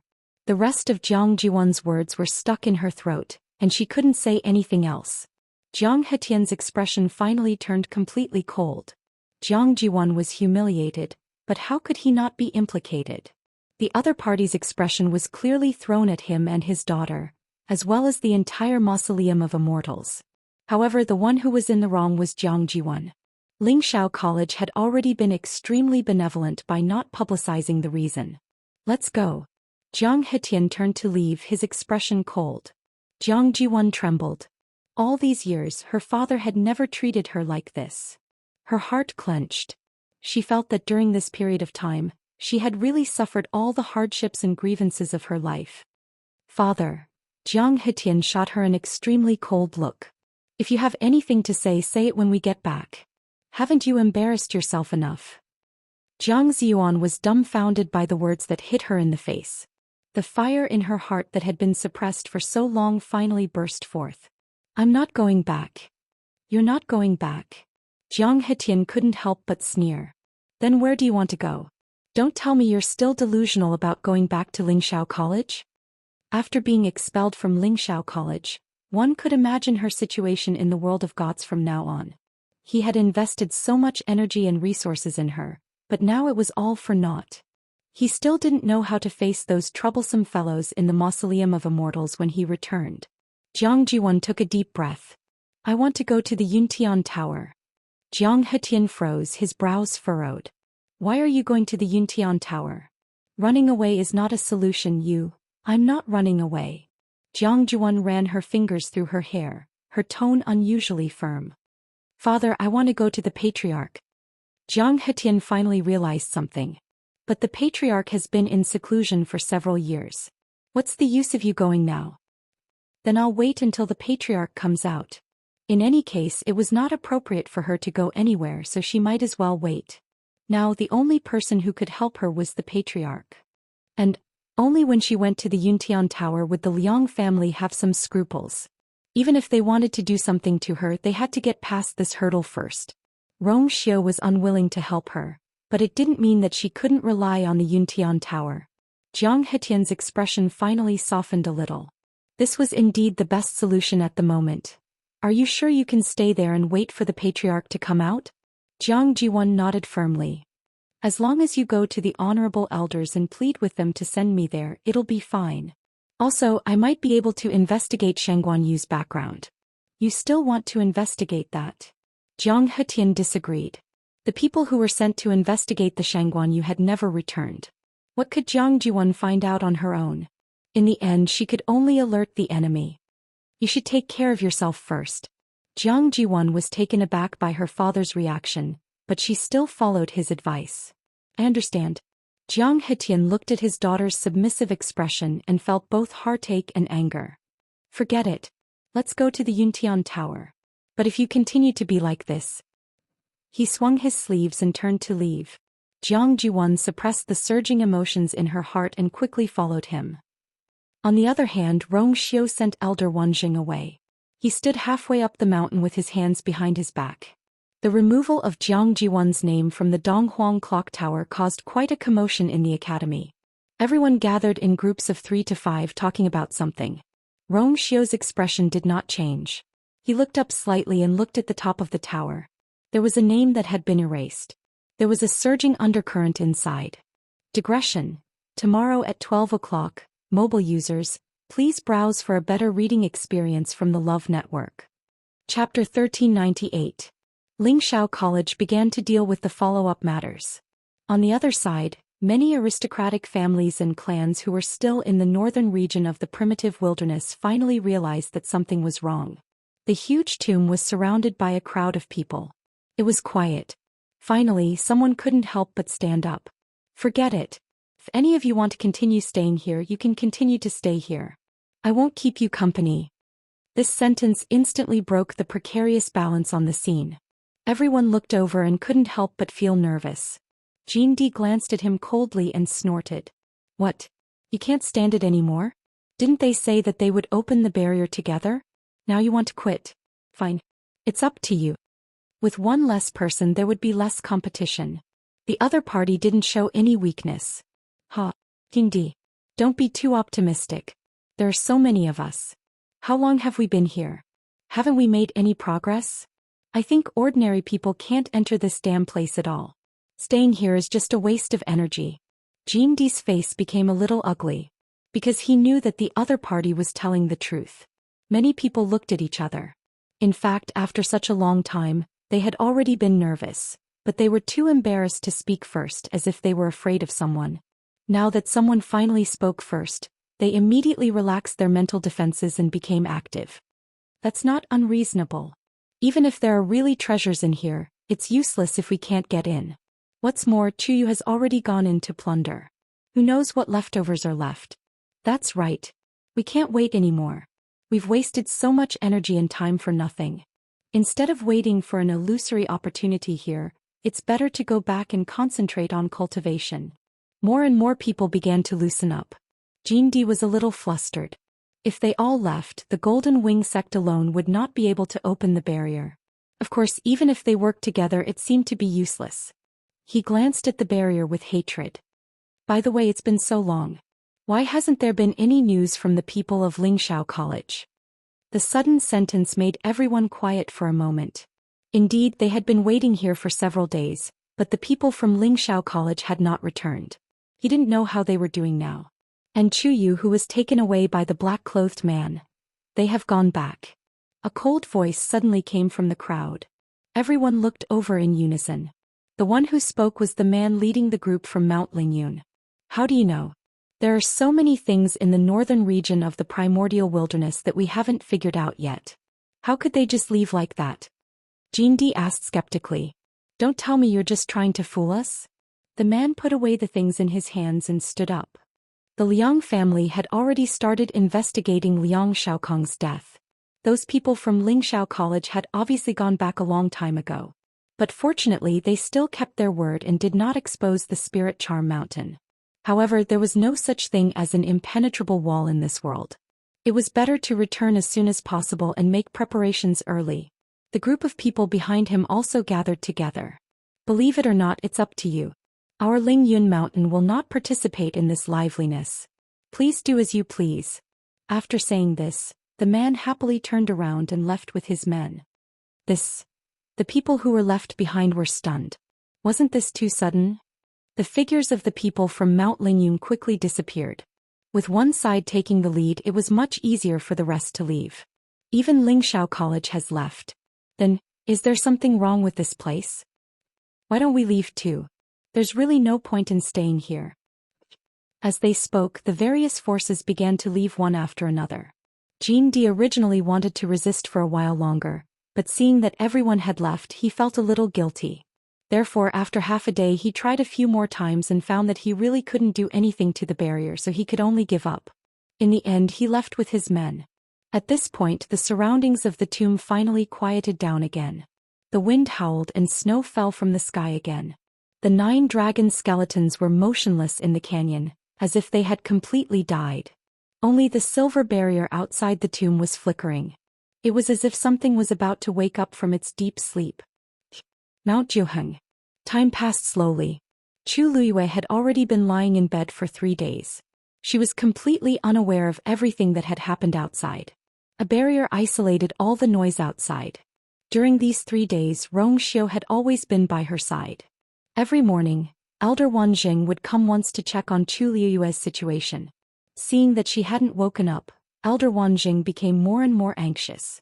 However, in comparison, Rongxiu didn't seem to be so anxious.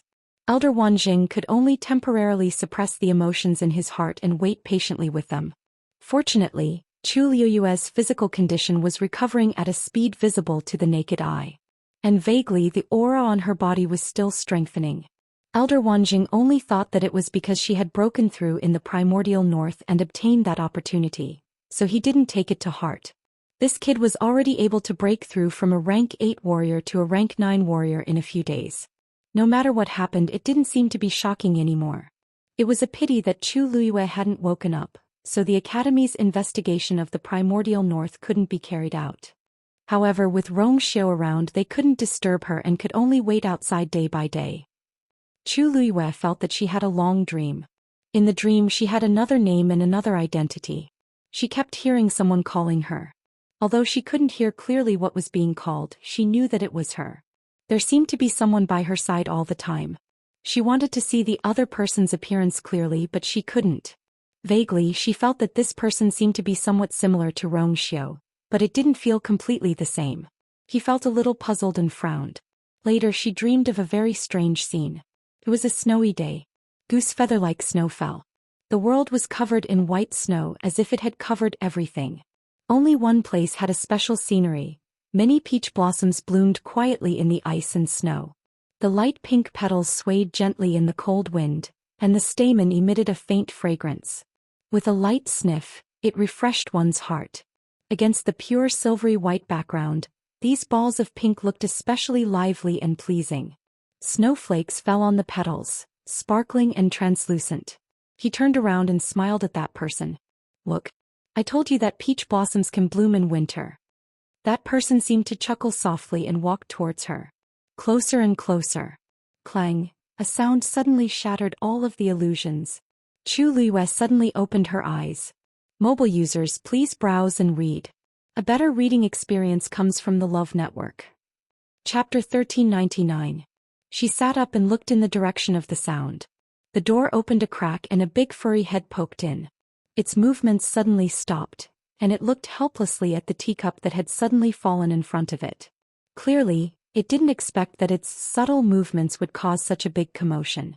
Who would have thought that someone would put a teacup on an unlocked door? Someone was too much. As if it sensed her gaze, it slowly turned its stiff neck and looked in her direction. A human and a beast looked at each other. A pair of icy blue eyes widened slightly, and there was some nervousness in them. Then it blinked. "Awake, awake." Looking at Shue's dazed expression, Chu Luiyue couldn't help but laugh out loud and she waved at it. "Shue, why are you in a daze? Come here." Roar. Shue let out an excited roar and it quickly pounced on Chu Luiyue. With a vigorous leap, it directly jumped from the door into Chu Luiyue's arms. It was about to hug her. A cold and deep voice came from outside the door. Shue immediately became alert and it slammed on the brakes. It actually stopped half an inch in front of Chu Luiyue. Its big head almost hit Chu Luiyue's face. The scene seemed to have frozen. Chu Luiyue looked at the wet nose in front of her, and the pair of icy blue eyes that were filled with panic and guilt, and the corners of her eyes twitched slightly. A well-defined hand appeared on the door and then it slowly pushed it open. Rongxiu walked in. It seemed to be evening at this time, and the afterglow of the setting sun shone on him with a faint golden glow, making him look like a god that had walked out of a painting. His deep and clear phoenix eyes looked at Chu Luiyue, and his thin scarlet lips curled up slightly. You're awake?" When he heard the commotion he had already guessed it and immediately came in. Chu Luiyue looked at his face. The light behind him enveloped his face and it was as clear as jade, but it also seemed to be covered by a layer of veil that couldn't be seen through. Xiao. She tilted her head. I dreamt of you. Xiao's eyes moved slightly and he walked over. His footsteps were calm and his whole body was cold and noble. Is that so? Standing by the bed, he glanced at Xue's body. Xue shuddered and tactfully turned around to leave, running away like a wisp of smoke. Chu Liyue, what did you dream of? Asked Xiao softly as he sat down by the bed and held her hand. Chu Liyue stared at him fixedly as if she wanted to see something from his eyes.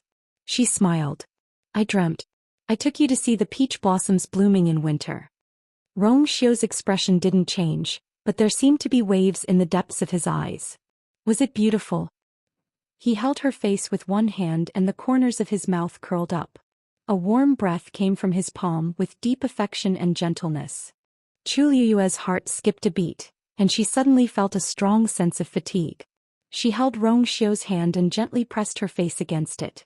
Xiao was slightly stunned. In the next moment, Chu Liyue looked up at him again. Perhaps it was because she had just woken up, or perhaps it was because the dream was too complicated, and it made her physically and mentally exhausted. Her voice became lazy and slightly elongated, and there was a hint of softness and coquettishness in it. Xiao, she spoke in a low voice, but it was like a long silk thread that gently wrapped around his heart. His heart suddenly softened. He moved closer, took her into his arms and kissed her between her eyebrows. It's beautiful when I look at it with you, Chu Liyue muttered. Her voice wasn't loud but he heard it clearly. He couldn't help but laugh and even the corners of his eyes and eyebrows had a hint of a smile. Really? Chu Liyue leaned on his shoulder and nodded gently. I don't know why but I can't see your face clearly in my dreams. Xiao paused and pinched her delicate earlobe. I'm right here. You can look at me however you want. Chu Liyue leaned in his arms for a while, and when she felt that her physical and mental strength had recovered, she propped herself up. She looked at him and her eyes were as bright as stars. Suddenly she leaned forward and quickly kissed him on the lips. You're right. He was hers and he was right here. What was there to be conflicted about? Xiao's eyes suddenly darkened. However, just as he was about to continue, Chu Liyue suddenly said, Xiao, can you do me a favor? Xiao paused. What favor? Chu Liyue looked hesitant. I want to go to Mount Pingmin. Xiao raised his eyebrows slightly. Why? No reason. Chu Liyue said, took half a step back and was about to lift the quilt and get up. Halfway through lifting the quilt she suddenly stopped. Then she slowly raised her head and looked at Xiao in a daze. How long have I slept? She vaguely knew that she was carried back to Mount Jiuheng by Xiao from the northern region of the primitive land, but she didn't remember how much time she had experienced on the way. Xiao looked calm. 7 days. The corners of Chu Liyue's eyes twitched crazily. She swallowed hard and asked word by word, then, my clothes for the past 7 days. I helped you change your clothes and I fed you tea and pills. Xiao seemed to know what she wanted to ask and he answered smoothly. He suddenly approached and put his hands on Chu Liyue's side. Chu Liyue instinctively moved backward and only stopped when her back touched the head of the bed. Xiao quietly closed in and the distance between the two of them rapidly shortened. Finally they breathed. There seemed to be thousands of streams of light flowing in his eyes, which was intoxicating. Any woman in the world would find it difficult to break free from such a deep gaze. Then, Chu Liyue's face suddenly became hot and her whole body was hot. The blood on my body. Those dirty blood stains naturally have to be washed away as soon as possible. Otherwise the wound will become inflamed and even fester, won't it? Xiao continued her words. No one else in the academy can do this, so I can only do it personally. You don't want your identity to be exposed, right? He was very close and when he spoke his warm breath sprayed on her slender neck and ears. It was like a spark starting a prairie fire. Chu Liyue didn't hear his words clearly for a moment, and only felt like something was gently scratching her heart, making her a little distracted. Don't worry. In order to let your wound recover as soon as possible, I will help you every day for the next few days. Chu Liyue finally couldn't listen anymore. She grabbed the front of his clothes, pulled him over and kissed him. There seemed to be flames burning in her eyes, warm and bright. Let's see what else you can say. Xiao suddenly sighed softly and his words were unclear. Actually, it's been hard on me. Mobile users, please browse for a better reading experience from Love Network. Chapter 1400. It's been hard on me too. Chuliu's face seemed to be on fire. It was almost boiling hot. Was she sleeping too deeply these days? Or was Xiao's movements so gentle that she didn't notice? Xiao. It was rare for Chu to feel embarrassed. Xiao saw that her face was red from teasing, so he finally stopped and left reluctantly. He held her hand and intertwined their fingers. We're already engaged, we're just short of a big wedding, aren't we? Do you think it's impossible? You help me. Chu didn't know how to respond. This man's heart, liver, spleen and lungs were really black, and his skin was getting thicker by the day.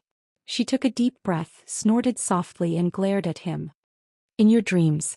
Immediately she was finally able to get up. At this moment she realized that the snow-white underwear on her body didn't seem to be her clothes.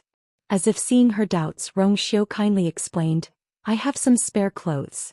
It's just that. They're all from a few months ago and now, they don't quite fit. At this point he glanced at her body with an extremely indifferent gaze. Although these were modeled after men's clothes and the underwear was looser, it still couldn't hide the girl's exquisite figure. Her stillness and movement were breathtaking. He vaguely felt a little hot, so he automatically looked away, one hand unconsciously loosening his collar. Make do with them first, I'll get them to send new ones over in a few days. Chu Luiyue. You've been preparing clothes for me? He even prepared underwear. Xiao didn't deny it and said frankly, you're growing. You're still growing, so it's natural for you to change your clothes often. It's supposed to be changed once a month, but you've been staying in the academy recently, so they didn't send them over for the time being. After all, she was still 16 or 17 years old. In such a short period of time she had undergone amazing changes. Xiao calmly rubbed his fingers, and there seemed to be a lingering fragrance on his fingertips. Chu Luiyue felt that she couldn't stay in this room any longer.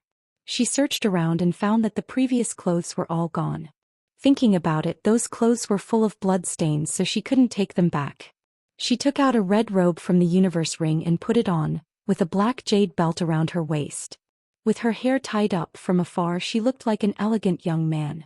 Except for her exceedingly beautiful face. Chu Luiyue looked at herself in the bronze mirror and sized herself up. It's not good to wear that mask all the time, so I'll only help you wear it for a while when elders are. As Xiao spoke, he flicked his wrist and the thin mask flew to Chu Luiyue and gently landed on the ground. Chu Luiyue reached out and caught it.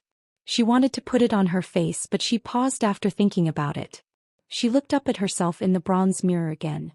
She hadn't looked at her face so carefully for a long time. A few months had passed and her appearance seemed to have changed slightly. Her eyes were more delicate and beautiful, and the contours of her cheeks were clearer. All in all, she looked more and more like the Xianxia of the past. She remembered that when she was this age in her previous life, her appearance seemed to be 70 to 80% similar to her current appearance. Coupled with her expression, it was even more similar. A thought suddenly flashed through Chu Luiyue's mind. Would she become exactly the same as her old self in a few years? But how could there be someone who was exactly the same in this world? Chu Luiyue lowered her eyes slightly to hide the emotions in her eyes, and carefully put the mask back on. Yes or no? She would know when the time came. After checking her body from head to toe and confirming that there were no problems, Chu Luiyue turned to look at Xiao. Will you help me with the previous favor? She was talking about the matter of Mount Pingmin. Xiao's breath froze slightly, and then he smiled at her. I will do my best to help you. After Chu Luiyue packed up, she went to find Elder Wanzheng. After all, he was her master and he had worked hard for her during this period of time. She had to go over and greet him. And the news of her waking up was also known by Elder Bo Yen. Because it was Xiao who came personally to tell him. What? You want Chu Yu to enter Mount Pingmin? Elder Bo Yen stopped what he was doing and closed the thick book with a puzzled look. He just woke up and his body should still be very weak, right? Isn't it inappropriate to go to Mount Pingmin at this time? Besides, that place has always been the place where students who have made mistakes have been imprisoned. He's fine, so there's no reason for him to. You don't have to worry about that. You know that he just broke through to the stage 9 martial artist. Besides, it's a stretch to say that she didn't do anything wrong. She originally didn't have the qualifications to follow Elder Hua Feng on this trip to the northern region of the Great Desolate Land, but she still went in the end. Furthermore, after she went, she also caused a lot of trouble. Being imprisoned in Mount Pingmin is not a punishment but a warning. Rong Xiu knew that Elder Bo Yen would not agree to this easily, so he had already prepared an excuse. Elder Bo Yen fell into deep thought and was still hesitant. But in the end, this matter should be blamed on Hua Feng. After all, without his permission, Chu Yu couldn't have gone. As for what happened after that, it wasn't actually Chu Yu's own will. Elder Bo Yen didn't really want to put all the blame on Chu Liyue alone. He frowned and looked at Rong Xiu with uncertainty. Rong Xiu, there should be another reason why you want him to go to Mount Pingmin, right? Based on Rong Xiu's attitude towards Chu Yu, he definitely wasn't here to punish him this time. Rong Xiu paused for a moment. Yes. Mount Pingmin is indeed dangerous, but the most dangerous place is often the safest place. A faint smile appeared on his face. His need. A period of time. On the other side, Elder Wanjing was overjoyed when he saw Chu Liyue. He pulled her over and sized her up a few times. After confirming that her small body had really recovered and that there were no other problems, he finally relaxed. Stinking brat. This sleep scared your master half to death. Elder Wanjing was usually a rather serious person. Now that he said such words, it could be seen that he was deeply affected by Chu Liyue. There was nothing he could do. When he thought of her lying in Rong Xiu's arms with a pale and haggard face, his heart tightened. All these years he had searched and searched, and it wasn't easy for him to find this disciple. How could he not feel heartache when something happened? Chu Liyue's heart warmed.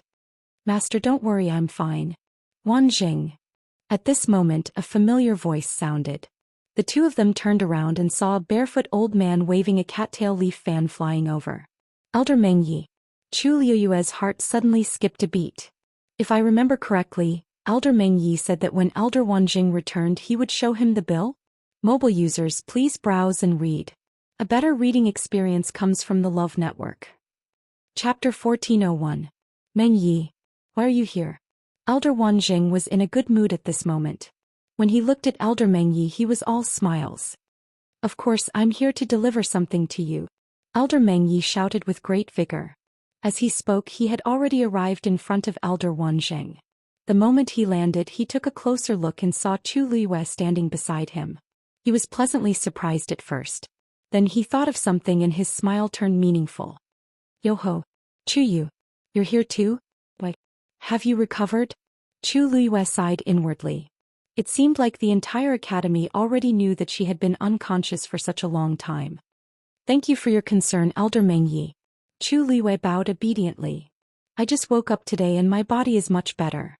I wanted to pay my master a visit, but I didn't expect to meet you here. May I know how Elder Mengyi is doing? Elder Mengyi flapped his fan and laughed. Good, of course. He was staying in the academy and taking care of the Medicine Wind Valley. How could he not be doing well? The ones who weren't doing well were those who went to the north of the wilderness. Right, Wanjing, I'm here today to deliver something to you. Elder Mengyi chuckled. Chu Liyue raised her eyebrows slightly. She suddenly had the thought of leaving. Master Elder Mengyi, please take your time. I won't disturb you any longer. Elder Wanjing hurriedly said. Hey, why are you leaving so soon? We haven't had a proper talk yet. Chu Liyue's mouth twitched. If she continued to stay, they wouldn't be able to have a proper talk. Elder Mengyi chuckled.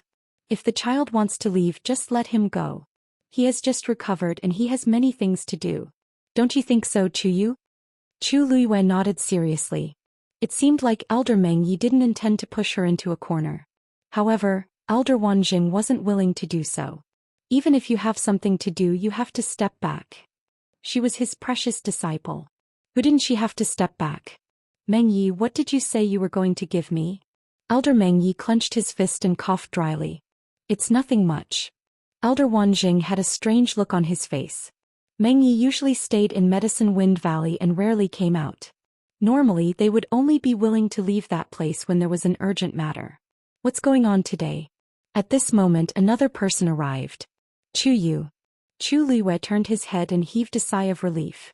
Senior brother Rong Xiu. Rongxiu, why are you here? Elder Wanjing swept his gaze across the group. What day was it today? These people rarely set foot in this place, but they actually came together today. Rongxiu's footsteps looked light and slow, but his speed was extremely fast. In a short while he had already arrived in front of them. He first bowed to the two elders, then slowly smiled and said, Elder Bo Yan asked me to bring Chuyu to Pingmin Mountain. This time the two elders were both shocked. Pingmin Mountain? Again. There was a moment of silence. Chu Luiwei rubbed his glabella. How can this do? Chuyu just woke up and his body hasn't recovered yet. He can't go. Elder Wanjing was protective of his disciple and would not agree no matter what. In his opinion, his precious disciple had just come out of the well and entered the fire pit. Master, this is Elder Bo Yan's order, we can't go against it. Chu Liwei just said a sentence when he was interrupted by Elder Wanjing. Don't worry. This time I'll personally go and seek an explanation for you. Bullying us has become a habit. Chu Liwei felt his head hurt even more. Elder Wanjing. Rongxiu did not seem to be worried and only smiled. Elder Bo Yan has his reasons for doing this. Reasons? What reasons? Elder Wanjing was very unconvinced. His precious disciple had suffered a lot recently, how could he still go to Pingmin Mountain at this time? Rongxiu calmly explained, that's right. After the incident in the northern part of the Great Desolate Land, the Academy has been investigating the truth behind it. I heard that in these 2 days, the other first-rate families and clans have also come out one after another and started to do this. A turmoil might be coming. Elder Wanjing's movements paused and his expression became complicated. Chuyu was the only one who was taken away by those people in public. Needless to say, she also obtained some kind of opportunity in that place and broke through to become a Stage 9 warrior. She will definitely be one of the targets that everyone will investigate. Entering Pingmin Mountain, on one hand he can cultivate in peace and on the other hand he can avoid all these disturbances. Rongxiu's tone was calm from beginning to end, but it carried a strange persuasiveness that made people involuntarily believe in it. Elder Wanjing was silent for a long time. Chu Liwei took a step forward. Master, you don't have to worry. I feel that Pingmin Mountain is actually quite good. She was speaking from the bottom of her heart. Unfortunately, in Elder Wanjing's ears, it was his precious disciple who said it on purpose so that he wouldn't be worried. He felt more and more heartache and shook his head repeatedly. Forget it. Since that's the case, you go over for a while. When this matter is over, you will definitely come out as soon as possible. Chu Liwei smiled. Then Master, I will go with Senior Rongxiu now. Elder Wanjing waved his hand. Chu Liwei bowed again before leaving with Rongxiu. After watching the two figures disappear, Elder Wanjing reluctantly retracted his gaze. Sai, don't be sad for now. Elder Meng Yi nudged him with his elbow and handed over something. What is this? Elder Wanjing took it with a blank face. Elder Meng Yi grinned. Actually, it's nothing much. It's just the medicinal herbs bill that Chuyu took from Medicine Wine Valley some time ago. Look, isn't it time to settle the bill? Elder Wanjing could not help but laugh. I was still wondering what it was. Isn't it just... The rest of his words stopped abruptly. Elder Wanjing stared at the item in his hand with his mouth agape. He almost thought that his eyes were playing tricks on him. This brat, did he pick the entire Medicine Wind Valley? Elder Meng Yi was a little unhappy. Sai, how can it be so exaggerated? It's clearly only 3/4. Moreover, don't you have a lot of points? That's nothing to you, is it? Elder Wanjing closed his eyes. He suddenly remembered what his disciple said just now. That Pingmin Mountain was quite good. It was a good place to hide from the limelight. So it was waiting for him here. This brat. Elder Wanjing fiercely stuffed the bill back into Elder Meng Ye's arms. Settle the bill. Next time I must nurture a top celestial physician. Chu Liwei did not hear Elder Wanjing's bold words. She walked with Rongxiu all the way. She was familiar with the road and soon arrived at Pingmin Mountain. Rongxiu took a step forward. Elder Meng. Rongxiu brought Chuyu to greet him. No one responded. There was silence. Rongxiu frowned slightly. Elder Meng. Digression. Today was another day of running. The rest of the day would probably have to go home very late to continue updating. Mobile users, please browse and read. A better reading experience comes from Love Network. Chapter 1402. After a while, the barrier in front of her finally rippled and slowly opened. "Come in." An old and deep voice entered her ears. Chu Liyue was slightly stunned. This voice sounded a little more serious and cold than before, and vaguely there seemed to be a little tiredness. "I haven't been here for a while, why?" Rong Xiu narrowed his eyes, obviously sensing that something was wrong. He turned around and looked at Chu Liyue. Chu Liyue's figure flashed as she followed Rong Xiu in. The two went straight and came to the tower. With previous experience, Chu Liyue was now familiar with the place. She walked straight to the door. When she was 3 steps away, the door slowly opened. Looking inside, it was pitch black. Chu Liyue's heart tightened. She took a deep breath and walked inside. "You Chu Yu." Rong Xiu suddenly called out to her. Chu Liyue turned around. The two looked at each other. In the silence, something seemed to be flowing slowly. Rong Xiu's thin lips moved slightly and waves gradually appeared in his eyes. But in the end he calmed down. Everything went well. Chu Liyue's lips curved slightly. "Don't worry, I will." With that, she turned around and walked through the door without hesitation. Bang! The door closed tightly and her figure completely disappeared from sight. Rong Xiu stood tall with one hand behind his back and stared at the door for a long time. After a long time, he finally turned around and left. Coming to this place again, Chu Liyue felt a long-lost sense of familiarity. Step by step she walked inside. Suddenly, she stopped in her tracks and looked at the scene in front of her with a shocked expression. In the empty and quiet room, there were originally 7 suspended doors, but now, only 6 were left. The 6 doors had changed their positions and the distance between them was the same. At a glance, it was impossible to tell that there used to be 7 doors here. Chu Liyue hesitated for a moment, then asked, "Elder Meng, why is there a door missing here?" After a moment of silence, Elder Meng spoke in a low voice. "Nothing much, just a little trouble." "Little troublemaker?" Didn't look like it at all. Chu Liyue cursed in his heart. There were a total of 7 doors and all of a sudden one was missing. If she hadn't been here before, she wouldn't have noticed the problem. However, Chu Liyue knew that Elder Meng didn't want to talk about it in detail, so he didn't continue to ask. "Originally, during this period of time, I wasn't going to let anyone in, but Bo Yen and Rong Xiu both spoke up for you, so I had no choice but to allow it," Old Meng said in a deep voice. A strange expression flashed across Chu Liyue's face. In the eyes of others, being imprisoned here was one of the greatest punishments. They were afraid that they would not be able to avoid it. Only when it came to her, she was not the only one who wanted to come. Even the others were helping her. This kind of feeling was really awesome. Rong Xiu and the rest must have used the same excuse they used to deal with Elder Wanjing to convince Elder Meng. For some reason, Chu Liyue felt a little guilty. "Thank you, Elder Meng." She cupped her fists and bowed respectfully.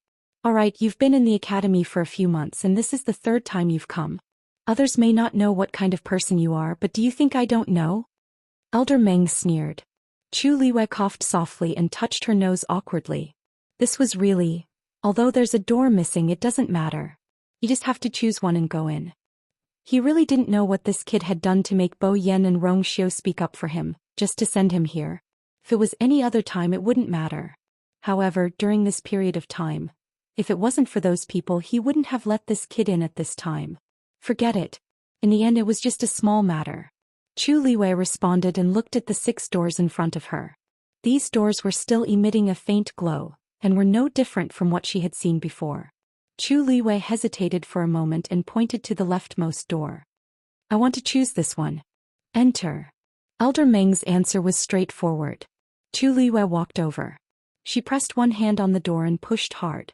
The door didn't budge. Chu Liyue took a step back in surprise and took a closer look. There was no problem. But why didn't this door open? She tried to increase her strength. She still couldn't push it open. This shouldn't be her problem, right? Chu Liyue shouted with some hesitation. "Elder Meng, this door can't be opened?" Elder Meng obviously didn't expect this to happen. In the past, all these doors could be opened casually. "You really can't open it?" Chu Liyue pushed again with an innocent look. It was like an iron wall. Indeed, it couldn't be opened. "Then try another one," Elder Meng said. Chu Liyue nodded and walked to the 2nd door. After a push, her expression changed again. "Elder Meng, I still can't open it." Impossible. Elder Meng raised his voice. Chu Luiyue smiled bitterly. Do you think I can lie to you here? It wasn't that she hadn't been here before. Every time she directly pushed the door open and entered. When had it ever been like this time where she couldn't open it after much effort? Clearly there was something wrong with this door. Elder Meng was silent for a moment. Try another one. Chu Luiyue held her breath and walked to the third door. Staring at the door in front of her, she suddenly had a strong premonition. Perhaps, she reached out her hand and tried it. Then she shook her head and gave up. Elder Meng, no. Then, under Elder Meng's instructions, Chu Luiyue tried all 6 doors. None of them worked. All the doors seemed to be locked from the inside. They couldn't be opened at all. Chu Luiyue rubbed between her eyebrows. She felt a headache coming on. Elder Meng couldn't help but ask, Kid, is there something wrong with you? Chu Luiyue was speechless. Elder Meng, I haven't been here for a while. This shouldn't be my fault, right? Chu Luiyue felt that this was a scam. When she came there was 1 door missing. Obviously something had happened here before. How could she be blamed for this? Elder Meng choked for a moment, then snorted. Then you can stay in this hall. This kid has a temper. It was already troublesome enough because of that thing, and now I have to take care of this kid. What a thankless task. Chu Luiyue said. Oh. Stay in the hall then. These doors can't be opened anyway. Isn't it the same wherever I am? After saying that, Chu Luiyue sat on the ground. The jade floor was cold and cool. A wave of coldness swept over. Chu Luiyue couldn't help but shiver. She sat cross-legged with her shoulders hanging naturally. Her palms were on her knees with her palms facing up. The surrounding heaven and earth force slowly surged toward her body. Chu Luiyue gradually calmed down. Although the concentration of heaven and earth force here wasn't as strong as the one behind the door, it wasn't bad. Suddenly, a thought flashed through her mind like a spark from a flint. Wait. The door that disappeared, could it be, was it the door that she went through before? Digression. I only got home after 8 o'clock tonight. I'm so sorry.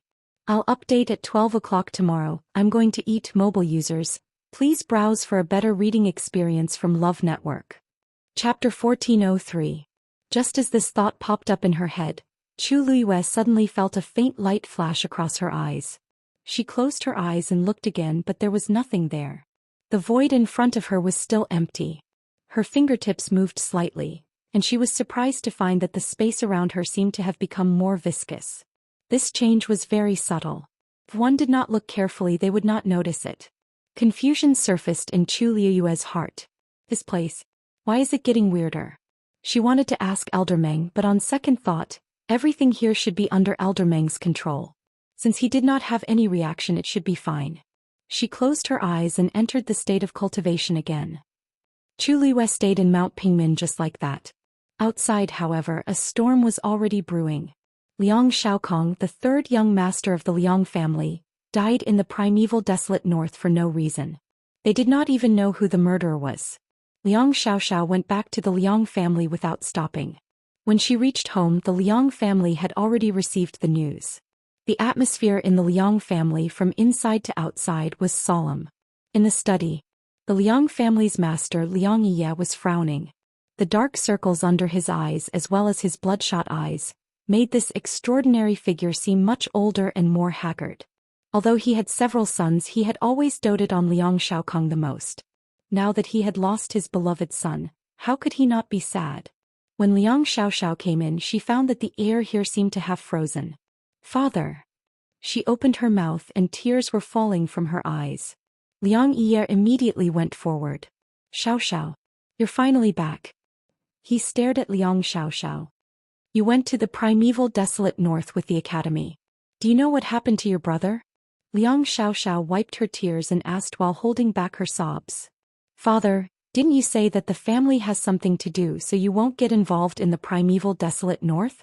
Why would 3rd brother appear there? Liang Ye's expression froze and he looked away. He sneaked over behind my back. Father, do you believe what you said? 3rd brother didn't go alone. He brought along a few elders from the clan. Without your permission, how could 3rd brother possibly invite them? Liang Xiaoxiao originally didn't know about it, but this matter had already spread throughout the entire Liang family. No matter how slow she was, she should have known. Liang Ye loosened his grip on her arm and half turned around. He took a deep breath and closed his eyes. After a long while he said, "I'm sorry. You also know that your third brother is not the most outstanding in all aspects. It will be difficult for him to convince everyone to inherit the family business. If he can make a contribution in the northern region of the Great Desolate Land, then, father." "You're confused." Liang Xiaoxiao couldn't help but interrupt him. She felt as if there was a fire burning in her chest. "Don't you know how capable third brother is? The Great Desolate North is so dangerous and you actually let him go just like that?" And behind her back. No, this matter should have been done behind the backs of the entire Liang family. All for the sake of letting Liang Xiaokong amaze the world with a single brilliant feat. Take this opportunity to rise to the top. Liang Ye could not help but raise his voice. "I've already sent several elders to follow him closely, who knows." His voice came to an abrupt stop and the veins on his forehead bulged as he slammed his fist on the table beside him. Bang!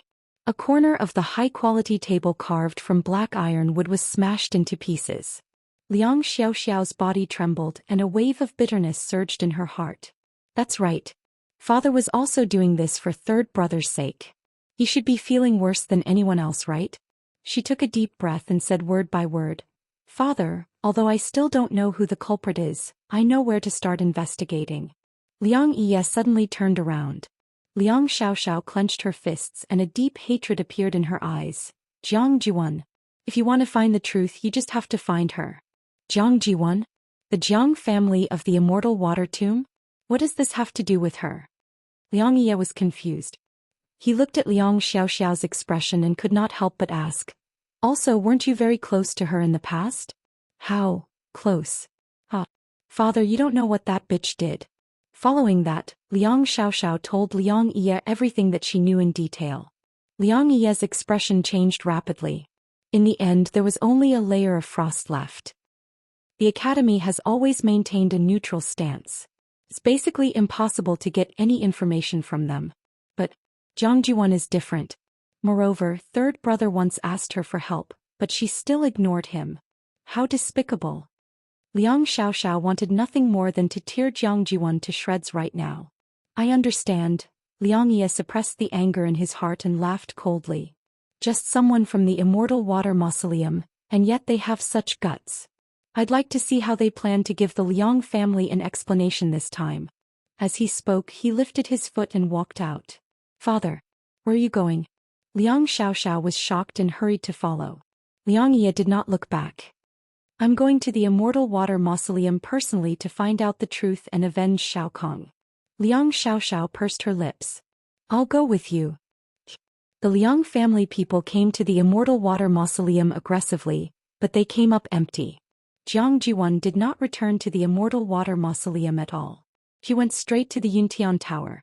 "Bitch. How cunning." Liang Xiaoxiao was furious. If Jiang Jiwan escaped to the Yuntian Tower, then it would not be so easy to force her out again. After all, the Yuntian Tower was also a first-class family, and its status was higher than theirs. They dared to come to the Immortal Water Mausoleum to cause trouble, but they might not dare to go to the Yuntian Tower's door. But Liang Ye had a different attitude. The Yuntian Tower might not protect her. "Xiaoxiao, didn't you say that Jiang Jiwan asked Rongxiu for help, but Rongxiu ignored her?" Liang Xiaoxiao smiled mockingly. "That's right. She still thinks that she's the future princess of the Yuntian Tower and that Rongxiu will treat her differently from others. In fact, I think Rongxiu won't even look at her." That day, Rongxiu gave Jiang Jiwan a hard slap in front of everyone. "That's right." Liang Ye sighed in relief. Rongxiu is in charge of the Yuntian Tower now. His attitude toward Jiang Jiwan will determine the attitude of the Yuntian Tower toward her. He did not believe that the Yuntian Tower would want to get involved with such a big problem. Liang Xiaoxiao's eyes lit up. Father is right. Jiang Ziyuan had already been expelled from the Ling Shao Academy, and her reputation in the Divine Ruins world had reached rock bottom. Even if the Immortal Water Mausoleum is the leader of the 28 divisions of the Yuntian Tower, they might not be willing to protect her. Liang Ye nodded. "Then, let's go to the Yuntian Tower. If Jiang Jiwan is rejected, we can make our move." Yuntian Tower. Jiang Hetian and Jiang Jiwan had been waiting outside the barrier for 3 days and 3 nights. Mobile users, please browse for a better reading experience from Love Network. Chapter 1404. After what had happened, Jiang Jiwan had thought that her mentality had been tempered and that she would be able to deal with any problem she faced. However, after waiting here for 3 days, she was on the verge of despair again. She had never thought that the Yuntian Tower, where she had come and gone freely since she was a child, would one day reject her. And so mercilessly. Jiang Hetian's expression darkened. However, he was a man who had seen his fair share of storms and was able to keep his composure better than Jiang Jiwan. He glanced at the sky, then stepped forward again and asked the guard in charge. "Is Elder Yu Jingzuan not here yet?" The guard cupped his hands in salute, but his expression was cold and indifferent. "Elder Yu Jingzuan is very busy. We don't know when he will arrive." How could Jiang Hetian not see that the guard was being perfunctory? If it was in the past, they would not have dared to treat him like this. However, now that the princess consort of the Yuntian Tower had been decided and Jiang Jiwan had failed, they no longer had to treat her like this. Not to mention the news of Jiang Jiwan's expulsion from Lingxiao College had already spread like wildfire. Given the sensitivity of the Yuntian Tower, they would have known about it long ago. If not for the fact that the tomb of Immortal Water had a place among the 28 tribes, they would not even have had the chance to wait here. They would have been directly kicked out. Jiang Hetian glanced inside again. Of course he could not see anything clearly from here. He paused and could not help but ask, "Did you really inform your superiors of our arrival?"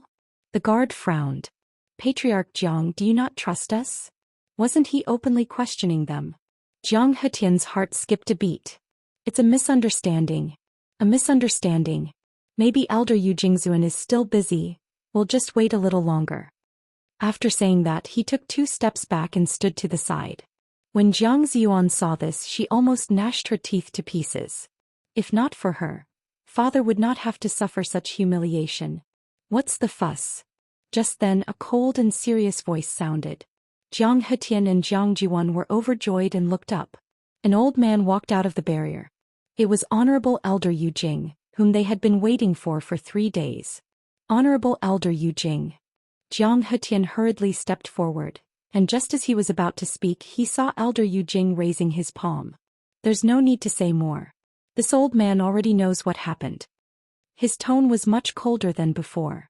However, the fact that he was able to come out at this time was already a pleasant surprise for Jiang Hetian and his daughter, so how could they care less? Elder Yu Jingzuan glared at Jiang Jiwan. "You want to enter the Yuntian Tower for self-reflection and cultivation?" Jiang Jiwan felt a chill run down her spine and responded in a low voice. "Zion has been doing something wrong recently and has caused a lot of trouble for everyone. Therefore, please stay here and cultivate while you wait for the patriarch to come out of seclusion.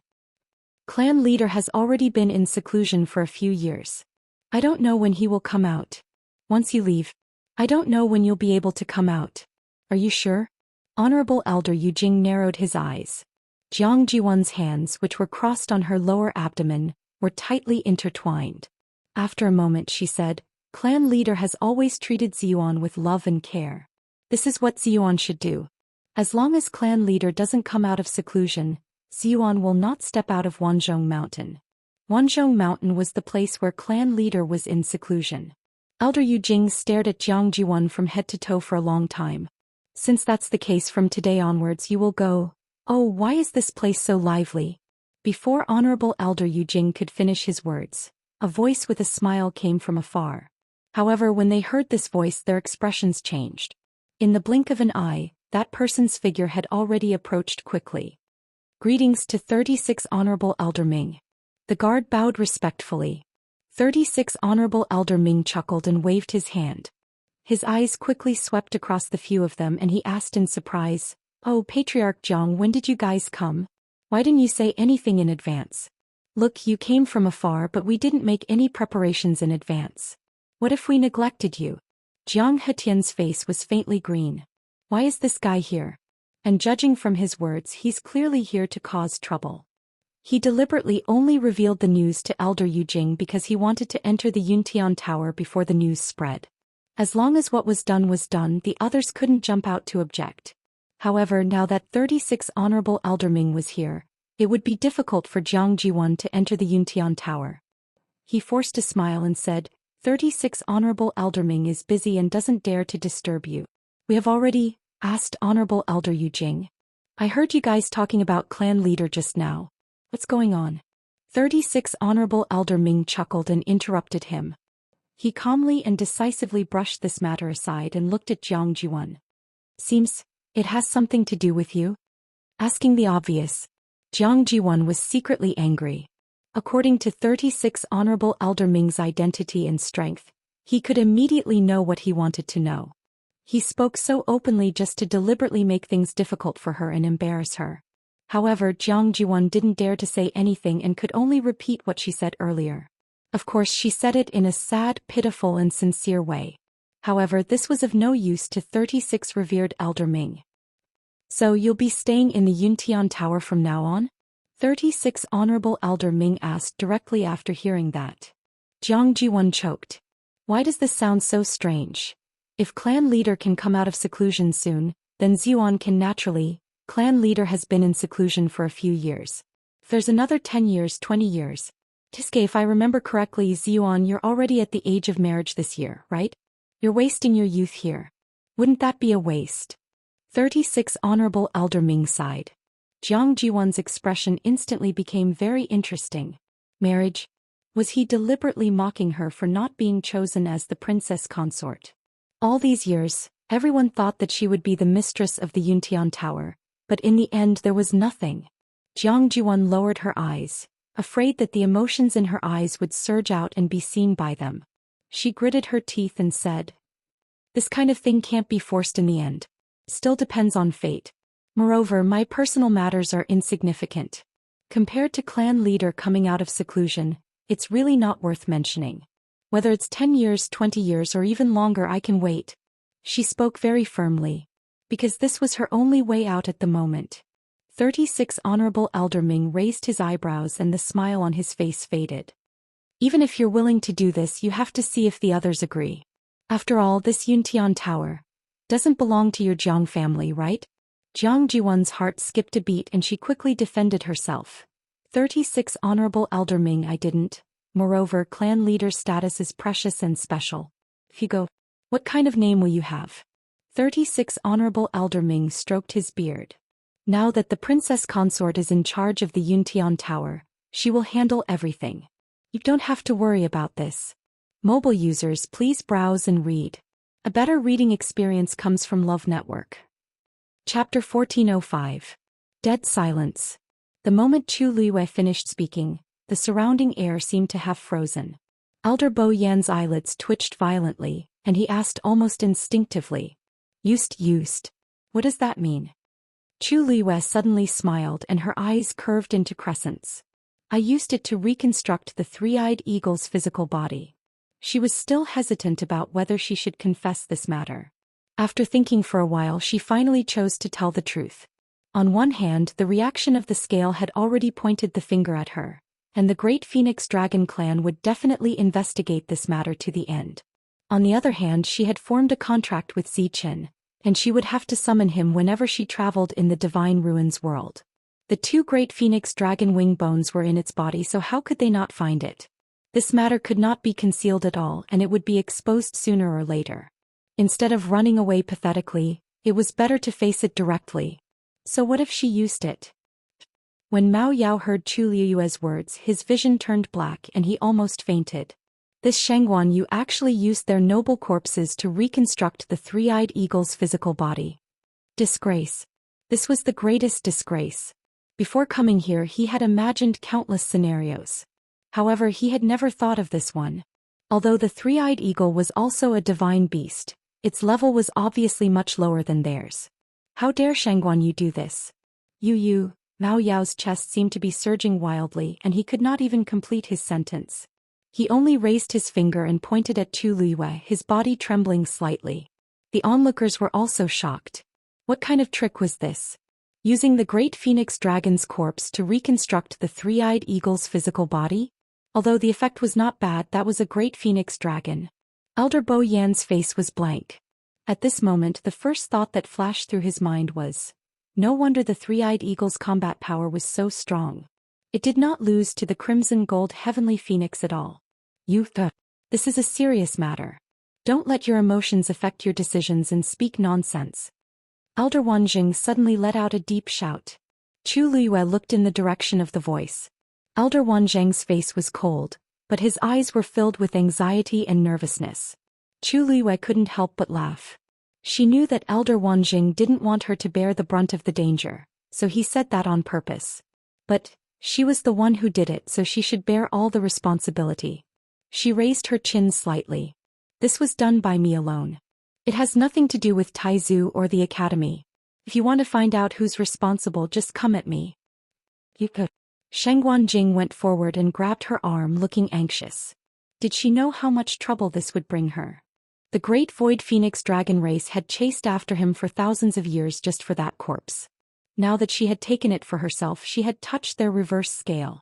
Even he might not be able to protect her.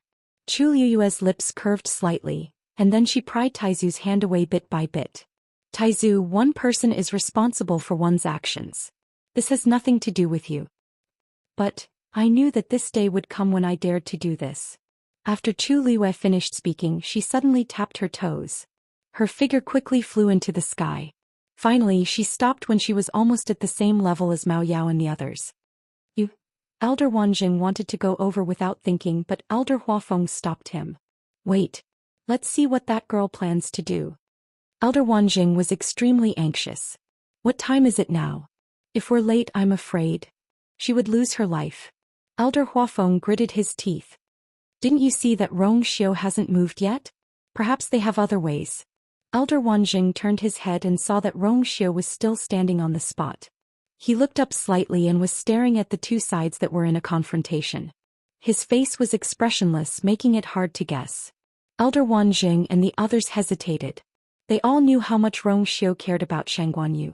But until now he was still biding his time. Did he really have other ways? In fact, Rong Xiu had already ignored all the chaotic sounds around him. He put one hand behind his back and cracked his knuckles. He seemed to be counting the time but also seemed to be waiting for something. His deep phoenix eyes seemed to be calm, but in reality they were surging with undercurrents. Boom. Another bolt of heavenly lightning struck down. The top of Thousand Wine Mountain was already in a mess. Previously, Elder Bo Yen and the others had spent a lot of effort to recover from the incident, and it wasn't easy. Now that the Tianlei had fallen, everything was gone. Trees fell and rocks collapsed. The charred marks were a ghastly sight. Only the spring in the middle seemed to be sealed by an invisible barrier. The Tianlei fell around it, but it did not fall into it. Frost had condensed and covered half of it. Something seemed to be stirring in its depths, ready to erupt at any time. You're quite bold at such a young age. Mao Yao stared at Chu Liyue and laughed out of anger. Looks like you've already thought about how you're going to die. Chu Liyue also laughed. Not really. I've died once, so I cherish my life a lot. I'm here to discuss with you how we should resolve this matter. Mao Yao thought he had heard wrongly. You used the corpse of my great Phoenix Dragon clan and you still want to live? Dream on. Before he finished speaking, he suddenly raised his hand. Suddenly, a dazzling light burst out from the scales. Then it turned into a huge dragon and went straight for Chu Liyue. Sheng Guanjing was shocked. Oh no. That's Mao Yao's true body. Digression. 6 p.m. Mobile users, please browse for a better reading experience from Love Network. Chapter 1406. 36 Respected Elder Ming glanced at her indifferently. His gaze was extremely indifferent, but it suddenly made Jiang Jiwan feel a little ashamed. That was an expression that only a powerful person who had been in a high position for a long time would reveal when facing a weak and lowly ant. Jiang Jiwan suddenly felt uncomfortable in her heart. Although she wasn't born in a real first-rate family or clan, she had always thought of herself as a favored child all these years by relying on the doting of the clan leader, coupled with her moving appearance and outstanding talent. Every time she came to Yuntian Tower, she was proud and high above. There had never been a moment when she understood so clearly that everything about her was inferior to others. She wasn't any nobler than the others. This old man has already said that such a small matter shouldn't alarm the princess consort. It's the same for this old man to do it on her behalf. 36 Respected Elder Ming said slowly. But Jiang Jiwan still wanted to defend herself, but she met 36 Respected Elder Ming's gaze. She suddenly stopped talking and the rest of her words were stuck in her throat, unable to be said. Considering each other's faces, this old man didn't say some things directly earlier. But if you insist on being stubborn, this old man won't be polite with you. It was probably because Jiang Jiwan's words that offended 36 respected Elder Ming. His expression became much calmer and he said slowly, Jiang Jiwan, the matter of you being expelled from Lingxiao College has already caused an uproar in the city. Why did you come to Yuntian Tower at this juncture? Do you really think that we don't know? Are you treating everyone else as fools? Lingxiao College was the #1 college in the Divine Ruins world. Although it was extremely difficult to get into, it was very rare that they would expel a student so decisively. All these years, those who were expelled from the college had all committed unforgivable mistakes, which was why they were forcefully expelled from the college. Lingxiao College didn't announce the reason for Jiang Jiwan's expulsion to the public. But just thinking about it, one would know that it wasn't a small matter. After all, she used to be highly regarded in Lingxiao College. One could only imagine what Jiang Jiwan had done to make Lingxiao College make the next decision. How dare she come to the Yuntian Tower to seek protection? Jiang Jiwan's body swayed, and the last trace of blood on her lips completely faded. 36 respected Elder Ming. Elder Yu Jing frowned. It's normal for young people to make small mistakes occasionally. Besides small mistake? 36 revered Elder Ming laughed, not concealing his mockery. This old man would like to ask, what kind of small mistake is it? What could make Elder Danqing want to sever their master-disciple relationship? Over the past few years, that old man had been taking special care of Jiang Jiwan. Now that he was willing to do so, it was really hard not to let one's imagination roam. Jiang Jiwan bit her lips. Her eyes were red and tears kept falling. Unfortunately, she couldn't say a single word of rebuttal. Of course, she couldn't reveal the truth to the public. If that was the case, her life would be completely over. This, Elder Yu Jing was speechless. But she is ultimately a member of the Jiang family, and the clan leader has always treated her very well. If we stand by and do nothing when she encounters such a situation, how are we going to explain it to the elders in the future? After thinking about it, he could only bring up the clan leader. 36 revered Elder Ming chuckled. Of course, let them explain it themselves. In this day and age, did people who did wrong still have reason? Besides, isn't the Jiang family just one of the subordinate clans of the Yuntian Tower? Since when can they act like a tyrant here? Yu Jing, aren't you helping them too much today? As he spoke, 36 revered Elder Ming narrowed his eyes and sized him up carefully. Elder Yu Jing felt numb all over from his gaze and quickly changed the topic. Aren't I also doing this for the Yuntian Tower? After all, the Jiang family is the leader of the 28 clans. Now that the clan leader is in seclusion and the saint is not around, if something really happens, whoever makes a mistake will bear the consequences. 36 revered Elder Ming's attitude was very unyielding. After a short silence, both sides were in a stalemate. Jiang Hetian became anxious. 36 revered Elder Ming's position was more important than revered Elder Yu Jing's. If he insisted on not letting them enter the Yuntian Tower, then, even if a few more revered elders came, there wouldn't be any hope. 36 revered Elder Ming turned to leave. He didn't have much time to waste on these people in such matters. Seal the area with a barrier. Without my orders, no outsiders are allowed to enter. Yes. The guard quickly responded. 36 revered Elder Ming. Please wait. Jiang Jiwan suddenly took a step forward. As she spoke, she took out something from her neck and gritted her teeth. I have the clan leader's token. The air froze for a moment. 36 revered Elder Ming slowly turned around and looked at Jiang Jiwan in disbelief. What did you say? Jiang Jiwan didn't want to expose this matter at first. After all, it involved too many people. But she really had no other choice. She gripped the item tightly in her hand and said word by word, I want to go to Wanzhong Mountain. Lingxiao College. Pengmin Mountain. Inside the tower it was quiet. Time passed slowly. Even the subtle sound of the wind was hidden. Everything around seemed to have frozen, but it also seemed to be undergoing some subtle changes. At a certain moment, Chu Luiyue opened her eyes again. Her black jade-like eyes flashed with a bright light. It was like a ray of afterglow that was thrown into a pool of autumn water, causing faint ripples. Fine light and shadow intertwined, moving one's heartstrings. She blinked her eyes in a daze. Just now, it was as if a ray of light had flashed past her eyes. This statement wasn't accurate because just now, her eyes were closed. However, she had indeed seen that faint ray of light. It was as if something had flashed into her mind. But when she opened her eyes, everything disappeared again. Chu Luiyue frowned. She had never felt this way before. Only this time after entering this place, did it inexplicably become like this. And, vaguely, she felt that Elder Meng didn't seem to know about this matter. She tried her best to keep her expression calm as her gaze slowly swept across the 6 doors. Everything was normal. It was as if nothing had happened. Chu Luiyue closed her eyes quietly. Not long after, that ray of light appeared again. This time, Chu Luiyue was finally sure that that thing had indeed quietly entered her mind. That ray of light was like a flying butterfly, wandering back and forth in front of her eyes, as if it was outlining something. Vaguely, Chu Luiyue finally saw the outline of that thing. Immediately, her heart skipped a beat. Because that ray of light had actually outlined a door in her mind. With just a glance, Chu Luiyue was sure that this was the door that she had entered before. Mobile users, please browse and read. A better reading experience comes from Love Network. Chapter 1407. Didn't this door disappear? Why did it suddenly appear here? Chu Luiyue was stunned for a long time before she finally accepted this fact. She adjusted her breathing and maintained the appearance of everything as usual.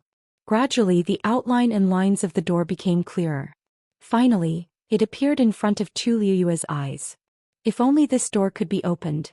Just as this thought flashed through her mind, Chu Luiyue realized that the door had really opened. At this moment, she realized that her consciousness seemed to be controlled by some kind of power and condensed into a small figure. That small figure was exactly the same as her and could move according to her consciousness.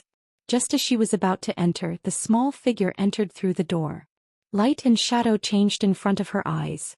Something seemed to be flying past him at high speed. It brought a gust of cold wind.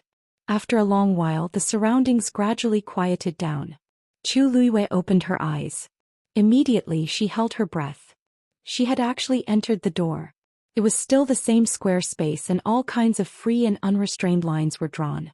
Even the density of the heaven and earth origin force was exactly the same as before.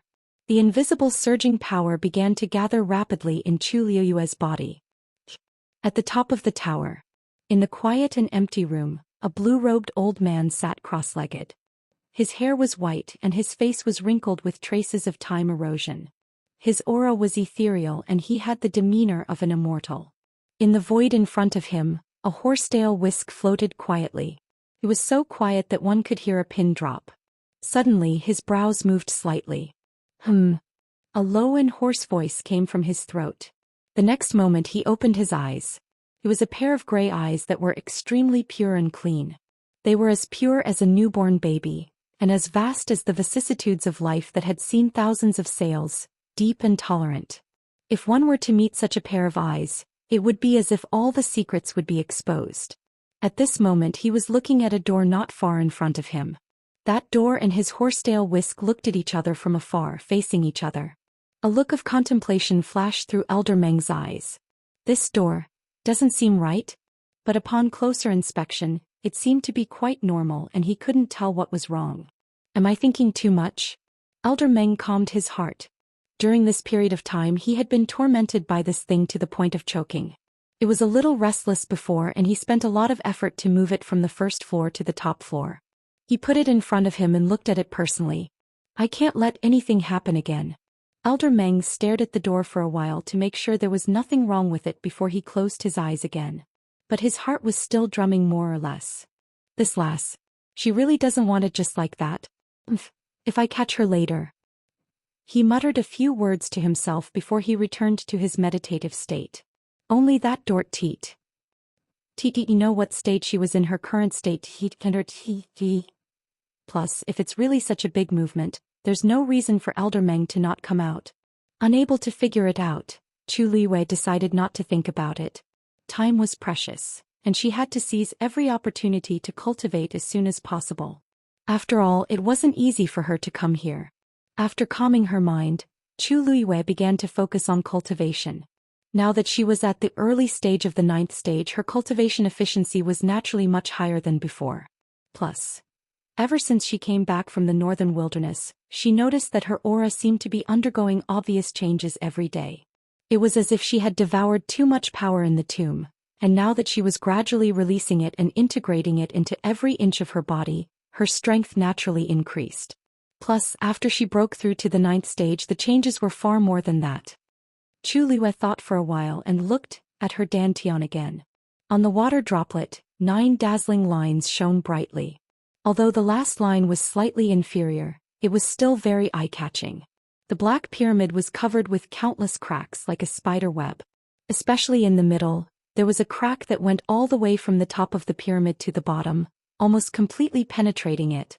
Only the last part was still connected to each other. At a glance, it was extremely fragile, as if it could be completely shattered with a casual touch. When Chu Liyue woke up, it was already like this. A faint glow seeped out from those cracks, and there was a faint illusory glow. Even Chu Liyue herself didn't know when the last part of the seal would be broken. She could even feel a strong sense of familiarity. That was indeed her soul, there was no doubt about it. Of course, there were also fragments of memories that she had forgotten. Chu Liyue suppressed the throbbing in her heart, and crazily absorbed the surrounding energy. It was like a surging river surging through a dry riverbed. The dry land was rejuvenated by spring, and everything became full of vitality. Chu Liyue thought, the day when my soul returns, perhaps. It won't be too far away. Jiuheng Mountain. Rongxiu returned from Pingmin Mountain. Just as he arrived at the door, his expression suddenly changed and his eyes paused on the locked door. A moment later he pushed the door open and entered. Dugu Maobao was waiting in the room. Hearing the sound, he turned around. His exquisite and luxurious purple robe was stained with blood. Rongxiu frowned. You did it. Digression. I'll come back after dinner. It's the last day, don't forget to vote. This month's comment stars, monthly vote stars and recommendation stars if you want to verify it. Mobile users, please browse and read. A better reading experience comes from Love Network. Chapter 1408. I've run into a little trouble. Dugu Maobao said faintly. He said it casually, but Rongxiu understood that it was not a small matter for him to be like this. I've blocked all news and used some means. There shouldn't be any problems in the short term. Dugu Maobao continued. Hearing him say this, Rongxiu swallowed the rest of his words. Where's Yue? Dugu Maobao paused. She seems to have broken through to the 9th stage. It shouldn't be long before she breaks through to the God realm, right? Rongxiu nodded. She's at Mount Pingmin. Dugu Maobao narrowed his eyes and didn't speak for a while. There seemed to be a glimmer of light in his demonic purple eyes. She went there on her own? Yes. I guessed. Dugu Maobao didn't look surprised, as if he had already expected it. How much did she remember? Speaking of this, he raised his gaze and looked at Rongxiu. Rongxiu's thin scarlet lips curled up slightly. He walked over with a faint smile. I'm really not sure. Some time ago she was in a coma. When she woke up, she said she wanted to go to Mount Pingmin. Other than that, there didn't seem to be anything unusual. As for what she remembered and how much she remembered, she refused to tell me, so I can't guess. Of course, he knew that Chu Liyue remembered a lot of things. Otherwise, she wouldn't have directly asked to go to Mount Pingmin and be so sure that he was willing to help. But she didn't seem to want to lay her cards on the table. He simply didn't ask. Dugu Maobao was silent for a moment. Let her be. During this period of time, there will be a lot of trouble coming to the door. She can also avoid it. I think so too. Rongxiu nodded. With the support of the academy, I think those people won't be able to cause much trouble. But, are you sure the situation on your side is okay? Otherwise, Dugu Maobao frowned. With such a serious expression on her chubby, white and tender little face, it was always easy for people to fall out of character. Fortunately, other than himself, only Rongxiu was here. No need. Dugu Maobao picked up his teacup. Lingxiao College suffered a lot in this trip to the northern region of the Untainted Land, and there will be a lot of trouble later. Keep an eye on them. Don't worry about that. Rongxiu smiled. No matter what, Yuntian Tower and I will always be with Lingxiao College. Upon hearing this, Dugu Maobao was relieved. Although he had always been very picky about Rongxiu, Relatively speaking, among these people, Wuxia was considered more reliable. The room fell into a brief silence. I have to make a trip back to the Red Moon Desert, Dugu Maobao said. There seems to be a problem on Diwu's side. Thinking about it, he had already been out for quite some time. It was time to go back and take a look. He could almost imagine how Lan Xiao had scolded him behind his back. At first he was a little worried, but now that Chu Luiwei had gone to Mount Pingmin, he might not be out for a while. He could take this opportunity to go back. Please be careful. Wuxia nodded and asked again. When are you leaving? Today. Dugu Maobao had always been a person who paid attention to efficiency. Wuxia paused. Then Elder Bo Yen. He seems to have noticed something. Dugu Maobao took a sip of tea and then said casually, just let it be. Don't worry about it. Anyway, they would not be able to find out anything in a short time. Seeing Dugu Maobao say this, Wuxia did not ask any more. Then please be careful. Dugu Maobao put down the teacup and walked forward. When he walked to the middle of the room, he stopped. Bang! A small flame suddenly ignited on his robes. Wherever the flame passed, the mottled bloodstains disappeared and his robe was brand new. Under the light of the flame, it emitted an extremely faint light like scales. In a short while he had already returned to his normal appearance. Then he waved his hand. The void shook. A crack in space appeared out of nowhere. Dugu Maobao suddenly turned around and looked at Wuxia. During this period I'll leave you to you. You must take good care of her. Wuxia smiled. Wuxia has a duty. I will do my best. Of course he would dote on his princess consort. Dugu Maobao choked, snorted and stepped in. His small figure instantly disappeared from the room. The crack in space quickly recovered, and even the energy fluctuations in the room quickly calmed down. Everything was quiet and peaceful as if nothing had happened. Wuxia stood quietly on the spot for a while. Just as he was about to turn around and go back, he suddenly stopped in his tracks. He raised his eyebrows slightly and looked out the window. An extremely faint and cold smile seemed to flash across his face. Interesting. It seemed that those people had already gone to the Yuntian Tower and planned to make them take the blame together. Shueshue. Wuxia suddenly shouted. Shueshue, who had automatically disappeared for a long time, finally appeared. A snow-white head poked out from behind the screen. Go back to the Yuntian Tower first. Shueshue's eyes, which were originally filled with hope, suddenly dimmed. Go back?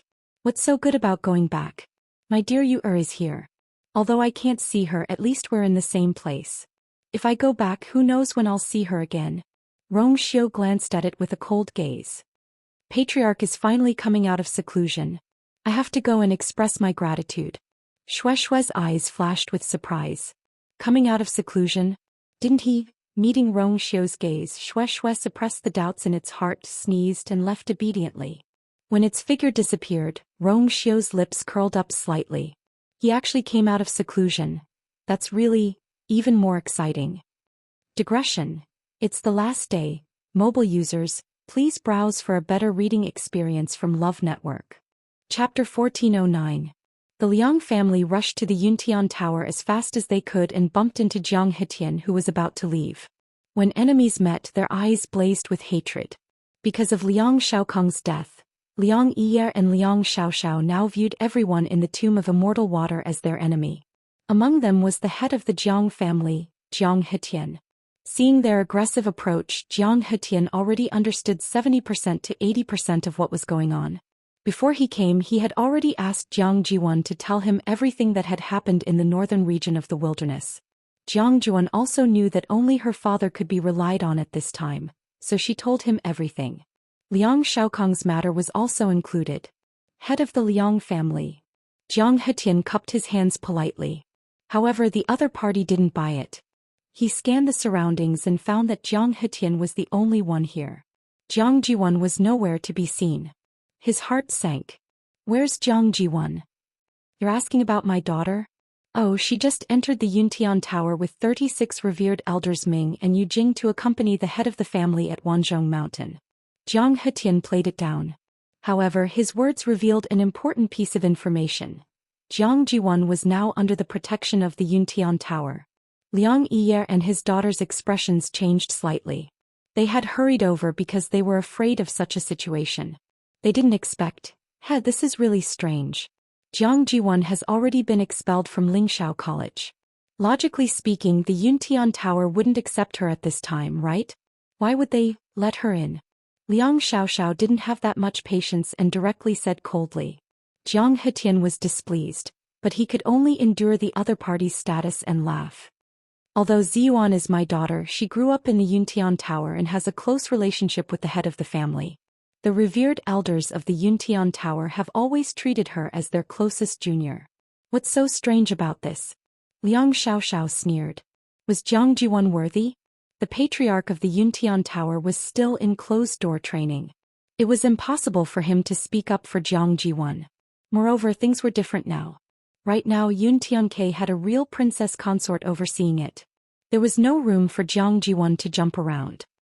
I really don't know what kind of tricks that B*TCH used. Patriarch Liang, if you want to seize Yuan, it's not impossible. You can just ask the guard to report it. However, Ziyuan came here this time to accompany the patriarch out of seclusion. Whether she could come out or not was another matter. Now that the matter had been settled, Jiang Hetian's courage was greatly relieved.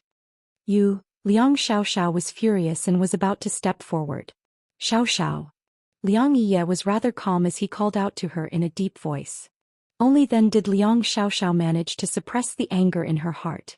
Since she has already entered the Yuntian Tower, we shall not disturb her any further.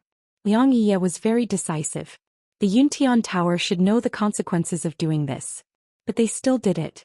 There must be something fishy going on. Dad, Liang Xiaoxiao was unwilling. Liang Ye looked at her meaningfully and turned to leave. Liang Xiaoxiao stomped her feet and quickly followed. Jiang Hetian looked at their backs as they returned in defeat. His hanging heart was finally relieved. No matter what, they had avoided a lot of trouble this time.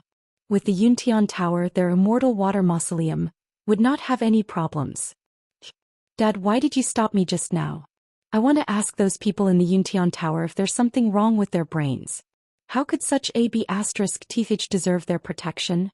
On the way back, Liang Xiaoxiao was still angry. In comparison, Liang Ye was much calmer. You even know this, do you think those people in the Yuntian Tower don't know? Liang Xiaoxiao was stunned. You mean, the father and daughter of the Jiang family obviously have other cards up their sleeves to make the Yuntian Tower compromise for them. I just don't know, what is it? Liang Ye murmured, puzzled.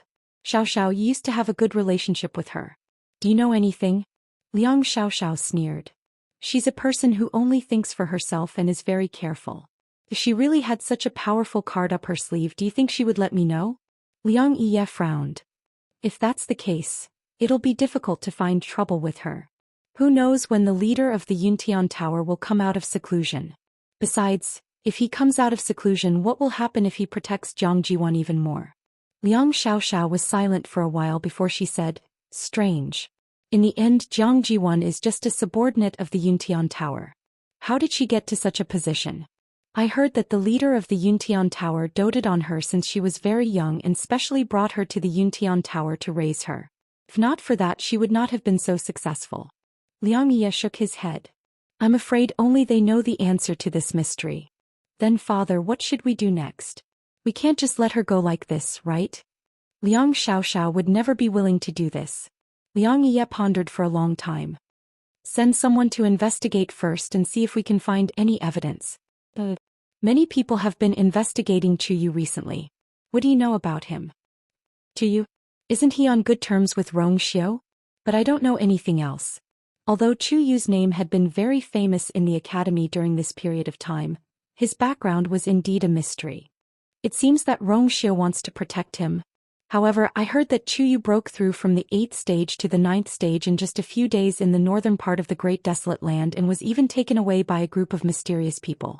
You should know that quite a number of aristocratic families have suffered losses in that place this time. How could they be satisfied if they couldn't get the heavenly square cauldron? Perhaps in the end this trouble would still fall on Chuyu's head. Liang Ye pondered for a long time. Go back to the academy first and see what's going on with Chuyu. I'll go ask the other aristocratic families and see what they plan to do. Maybe we can find some clues related to Xiaokong from them. Although Liang Xiaoxiao wanted to deal with Jiang Jiwan immediately, she knew that with the Yuntian Tower's help, this was not something that could be solved in a day or two. For now she could only plan for the long term. Okay. Lingxiao College. Donghuang Clock Tower. Elder Bo Yen was sitting alone in the room with a thick book in his hand. Ever since the dean left, the school's name list had been kept by him. On it, the names of every elder and student in Lingxiao College for 10,000 years were recorded. Of course, there were also the previous deans. He stared at the totem on the book for a long time before he finally took a deep breath and chose to open it. On the title page, the names of every dean were recorded. His eyes swept across the book one by one and finally stopped at the top. There was no name, only a piece of purple scale armor. Mobile users, please browse for a better reading experience from the Love Network. Chapter 1410. That purple scale was only the size of a fingernail and was faintly glowing. Upon closer inspection, there were slightly undulating carvings on it. It was the totem of Lingxiao College. And this scale was left behind by the first dean of Lingxiao College. Unlike the other deans, this deans did not leave behind their names. Instead, they only used a piece of scale to reveal their identity. In reality, although Lingxiao College was the #1 college in the Divine Ruins world and was famous, no one knew the real name of its first dean. Back then, when he traveled the continent, he used many aliases, but no one knew which one was real and which one was fake. After establishing Lingxiao College, the world only called him Dean. 10,000 years had passed and the world had changed. Things remained the same, but people had changed. The legends and rumors about that person had mostly been buried in the long years and were no longer mentioned. Only the dean of Lingxiao College, Li Li, had the chance to know the real name of that person. Although Elder Bo Yen was now in charge of everything in the college, he still did not have the authority to see the name under the purple scale. He stared at it for a while, then shifted his gaze and looked at the last name on the page. This person was also at a loss and no one knew where he was. Dean, you have to come back quickly. Elder Bo Yen could not help but sigh. Knock knock. The sound of knocking suddenly came, interrupting Elder Bo Yan's thoughts. Bo Yen, something happened. This was Elder Wenxi's voice, with a rare anxiety and nervousness. Elder Bo Yan's heart sank slightly. He closed the book and carefully kept it before getting up to open the door. The moment the door opened, he met Elder Wenxi's worried eyes. What's wrong? He had never seen such an expression on Elder Wenxi's face before. Elder Wenxi swallowed his saliva with difficulty. They're here. Those first-rate families and clans that went to the northern region of the Great Desolate Land before. Elder Wenxi spoke very quickly. They said that they have something to ask Chuyu and want us to hand Chuyu over. Ridiculous. Elder Bo Yen was enraged.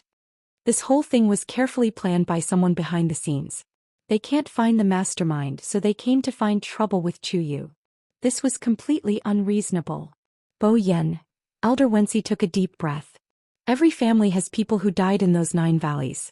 You also know that Chuyu is the only one who entered those valleys and clearly benefited from it. They think that Chuyu should give an explanation for this matter. Strictly speaking, Jiang Jiwan had been there before. But not long after she entered, she was chased out by Chuyu. This was something that many people had seen clearly at that time. And it was also after that it was unknown what Chuyu did, but he sealed the barrier, making it impossible for others to enter. These were all facts that could not be changed no matter what. For them to push the blame onto Chuyu, it seemed like it wasn't completely without basis. Otherwise, they would not have joined forces and forced their way to the entrance of Lingxiao College. Elder Bo Yen frowned. He hadn't seen these things with his own eyes, but he had heard Elder Hua Feng mention it before. At that time he vaguely felt that something was wrong. Well, trouble had indeed come. I'll meet them personally. Fong State City. The streets that used to be bustling with noise and excitement were now empty and silent. Only the area connected to the Spirit Firmament Academy's enchantment was covered in darkness. Everyone in the city heard the news and went back to hide carefully. They were afraid that this storm would affect them. There were only a few dozen people standing here, but the forces behind them were all first-rate families and clans in the Divine Ruins world. With a casual stomp of their feet, they could shake the entire Divine Ruins world. Ordinary people naturally couldn't dodge in time. But in their hearts they also had doubts.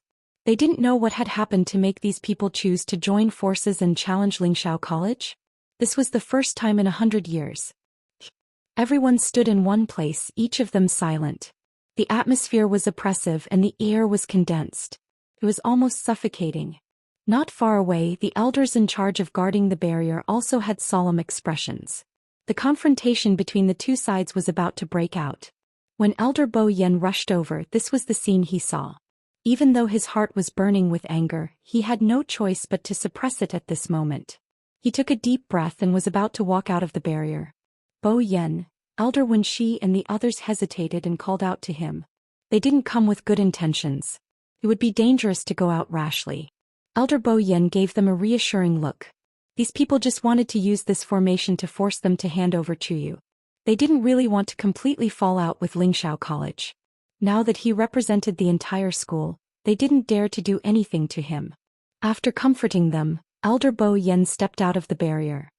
He stood in front of the barrier, cupped his hands at everyone and said with a smile, "You all came from afar, why didn't you greet us in advance? What if we neglect you?" As he spoke, he had already quietly swept his gaze across the faces of these people. Most of them were familiar faces. Many of them had personal grudges against each other. And now they were all standing on the same side to force them to hand over Chuyu. How laughable. Elder Bo Yen were all old acquaintances. Let's not beat around the bush. A middle-aged man spoke. I believe you already know why we're here today. It's up to you whether you want to let him go or not. Elder Bo Yen laughed, but there was no trace of a smile in his eyes. Since that's the case, I won't say any more nonsense. But if you want my Lingxiao College to hand him over, you must have a reason, right? Reason? Elder Bo Yen, you should know this reason too, right? Do you dare to say that Chuyu really has no problems with the matter of the primordial north? Another younger man raised his voice and spoke with a hint of viciousness in his eyes. So many people died and only Chuyu benefited a lot. Moreover, it's obvious that he has something to do with the canyon. You'd better let him come out and explain it to us personally. Elder Bo Yen frowned slightly and took another look at the young man. With so many people working together, their strength was strong. Even these people started to set up the height of heaven and depth of earth. Chuyu is a student of my Lingxiao College. If he really did something wrong, we won't let him off. But if someone wants to slander and bully him, we won't agree either. Elder Bo Yan's voice wasn't loud, but his words were sonorous. His words were naturally filled with a tyrannical aura. The scene immediately became much quieter. Then he stroked his beard and said slowly, "Moreover, you all came at a bad time. He was just locked up in Mount Pingmin. I'm afraid he won't be able to come out in the short term. Digression. I'll go have a meal first and continue at 6 in the afternoon. I've been running outside every day for the past 2 days and slept for 4 to 5 hours a day. I was so muddled that I thought it was my last day. Yesterday I couldn't hold on any longer and took medicine to force myself to sleep early. When I woke up I felt much better. Today is also the day I'm going to add more chapters. Mobile users, please browse and read. A better reading experience comes from the Love Network." Chapter 14:11. The moment he said that, everyone was in an uproar. He did not send him in earlier or later, but just had to lock him in at this time. Wasn't this clearly protecting him to the end? Elder Bo Yen, if I remember correctly, that Pingmin Mountain seems to be a place that Lingxiao College specially uses to punish students who have made mistakes. Why was Chuyu locked up for no reason? A somewhat ear-piercing voice sounded. The scene was silent for a moment. Every pair of eyes looked at Elder Bo Yen suspiciously and inquisitively. Elder Bo Yen stroked his beard. He did indeed violate a few of the school's rules. Originally, he should have been locked up immediately after returning. But at that time he was in a coma, so we let it go. We only sent him over when he woke up and his body was better. The other party did not let it go. Oh. Then I wonder if it's convenient for Elder Bo Yen to reveal which rules Chuyu violated? So that we can all know a little. Hearing this, the smile on Elder Bo Yan's face faded. This is my Lingxiao College's matter. Whether it's a reward or punishment, it seems, it has nothing to do with outsiders and there's no need to explain to outsiders, right? They were just a little low-key usually, but it did not mean that the current Lingxiao College could be bullied by others. If everyone wanted to interfere in their school's matters, wouldn't it be chaotic? Elder Bo Yan's words made everyone unable to refute. Now that he was in charge of the entire Lingxiao College, whoever he said was wrong was wrong. If he wanted to punish someone, it was indeed not up to others to interfere. Sensing the cold anger in Elder Bo Yan's words, the other party shut his mouth embarrassedly. However, the others did not intend to let it go. Elder Bo Yen, we have no intention of interfering in your school's matters. But regarding Chu Yu's matter, we must seek an explanation this time. That's right. We have known each other for many years, and you know that we are not unreasonable people. If not for the fact that we had no choice, we would not want to offend your school and come so rashly. Now there's really no other way. In the northern region of the primordial world, every family has suffered heavy losses, and only Chu Yu has benefited from it. It really makes people suspicious. Actually, Elder Bo Yen, you don't have to be so nervous. As long as you let Chu Yu come over and explain the situation clearly in front of everyone, it will be fine. This way we can talk things out. It's good for everyone, don't you think?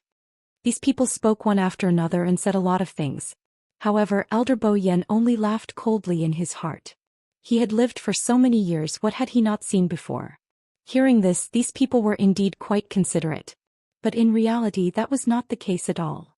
If they really wanted to reason things out like this, they wouldn't have come all the way to Fangzhou City and put on such a show.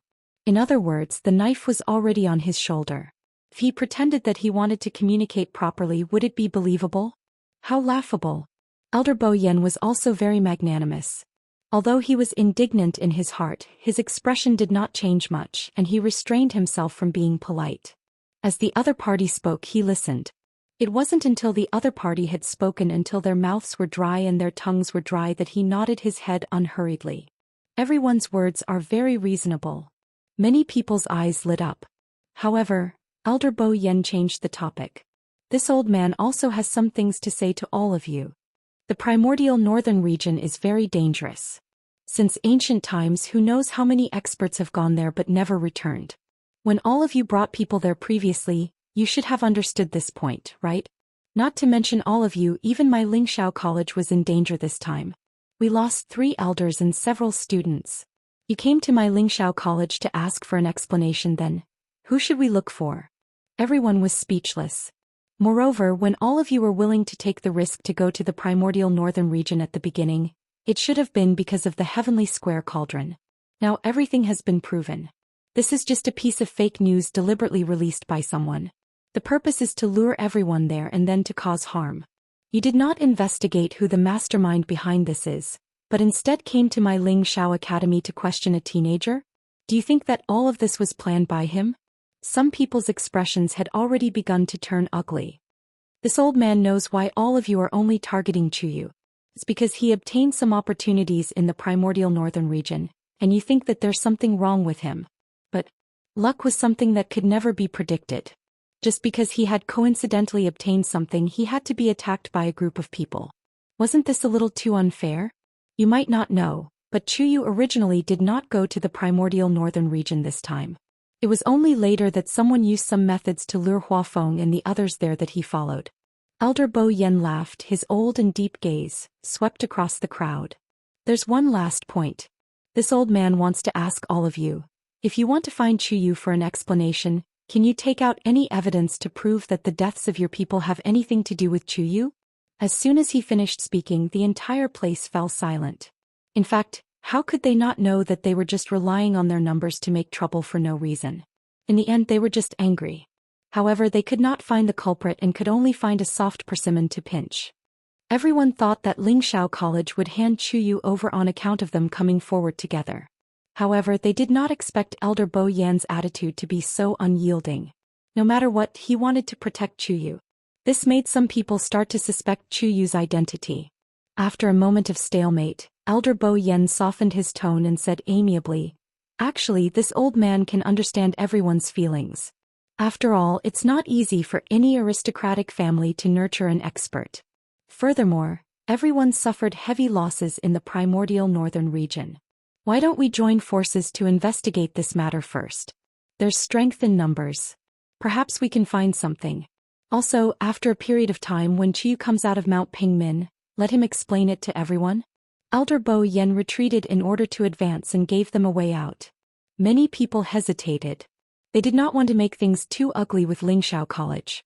If they could discuss and resolve it, it would naturally be best. Furthermore, even if Chu Yu could hide in Lingxiao College for a while, it was impossible for him to not come out for the rest of his life. As long as they wanted to find him, there would always be a chance. Since Elder Bo Yen had already said so, Perhaps they should take a step back. If that's the case then, I'm afraid that won't work. An opposing voice suddenly sounded. Elder Bo Yen frowned and looked over. The person who spoke was Jin Di. Elder Bo Yen, everyone here came from afar just to let Chuyu come out and explain the matter clearly. If we go back now, who knows how long we will have to wait. Mobile users, please browse and read. A better reading experience comes from the Love Network. Chapter 14:12. Elder Bo Yan's voice turned cold. But Chuyu has been locked up in Min Mountain. Isn't it up to you to decide whether to lock him up or not? Jin Di rubbed his chin and smiled sinisterly. Could it be that with so many of us here we can't even invite him? He didn't care what the others thought. Since he was here today, he wouldn't be sent away so easily. Others might be afraid of offending Lingxiao College, but he wasn't. After all, they already had a grudge against each other. Jin Di's words made those who were wavering change their minds again. That's right. They had spent a lot of effort to come here. If they just let it go, wouldn't it be a waste of effort? Jin Di's words make sense. Elder Bo Yen, for the sake of the big picture, why don't you let Chuyu come over first? That's right. Since everyone is here, they can't do anything to him. What's more, he should know the most. Wouldn't it be more efficient to ask him directly instead of us investigating like headless flies? Everyone's emotions were stirred up again. Elder Bo Yen put his hands behind his back and clenched them into fists. These people, it wouldn't be easy to get rid of them. His gaze turned cold. Just as he was about to speak, a low and pleasant voice came from behind him. Chuyu can't come over for the time being. If you have any questions, just ask me. Everyone looked at the person who came.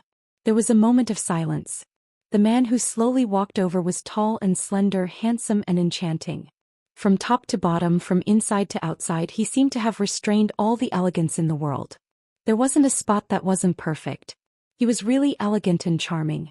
Elder Bo Yen was stunned. Rongxiu, why are you here? Rongxiu's thin scarlet lips curled into a faint smile. It's rare to be so lively here. Besides, it's not easy to see so many important people in the Divine Ruins world at once.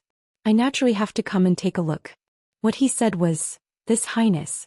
He wasn't speaking as a student of the school, but as the saint of Yuntian Tower. Elder Bo Yan's eyes flickered. Rongxiu had already walked forward. His cold and indifferent gaze swept across the crowd. Everyone had different expressions. Most of them had never seen Rongxiu before. The famous holy son of the Yuntian Tower had only taken a few years to reach his current position. Moreover, he had always been elusive. In the Divine Ruins world, there were many first-rate families and the distance between them was very far. If there was no big matter, they would basically not frequent each other. Naturally, there was no chance for them to meet in person. Now that he looked at it, it was indeed a well-deserved reputation. Although he was young, the aura he exuded didn't lose out in the slightest when compared to these people who had rebuked the heavens and earth for many years. Rongxiu, from what you said, you can speak on behalf of Chuyu. Golden Flute's voice was full of doubt. So, you know everything that happened to him in the northern region of Untainted Land? You can explain everything clearly? Rongxiu smiled and asked in return, Are you questioning I? Golden Flute choked. Just as he was about to angrily retort, he met Rongxiu's eyes that were as deep as an icy pond.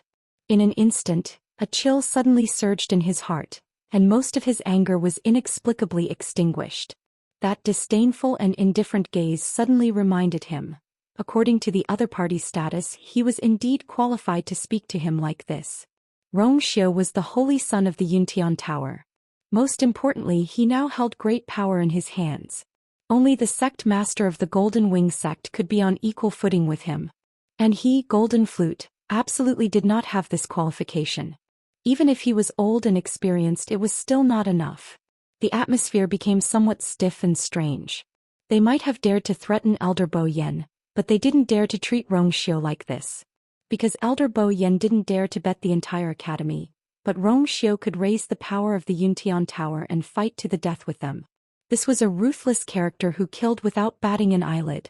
Over the years there were many rumors about this holy son, and most of them were filled with bloodshed and brutality. He could even wipe out one of the 28 divisions of the Yuntian Tower, the unparalleled palace, let alone others. After a while someone finally asked awkwardly, Rongxiu now, With what identity are you answering these questions on behalf of Chuyu? Everyone's ears perked up. Even Elder Bo Yan's heart tightened. This question was actually asking about the relationship between the two of them. Rong Xiu's answer would determine how they would treat Chuyu in the future, so it was very important.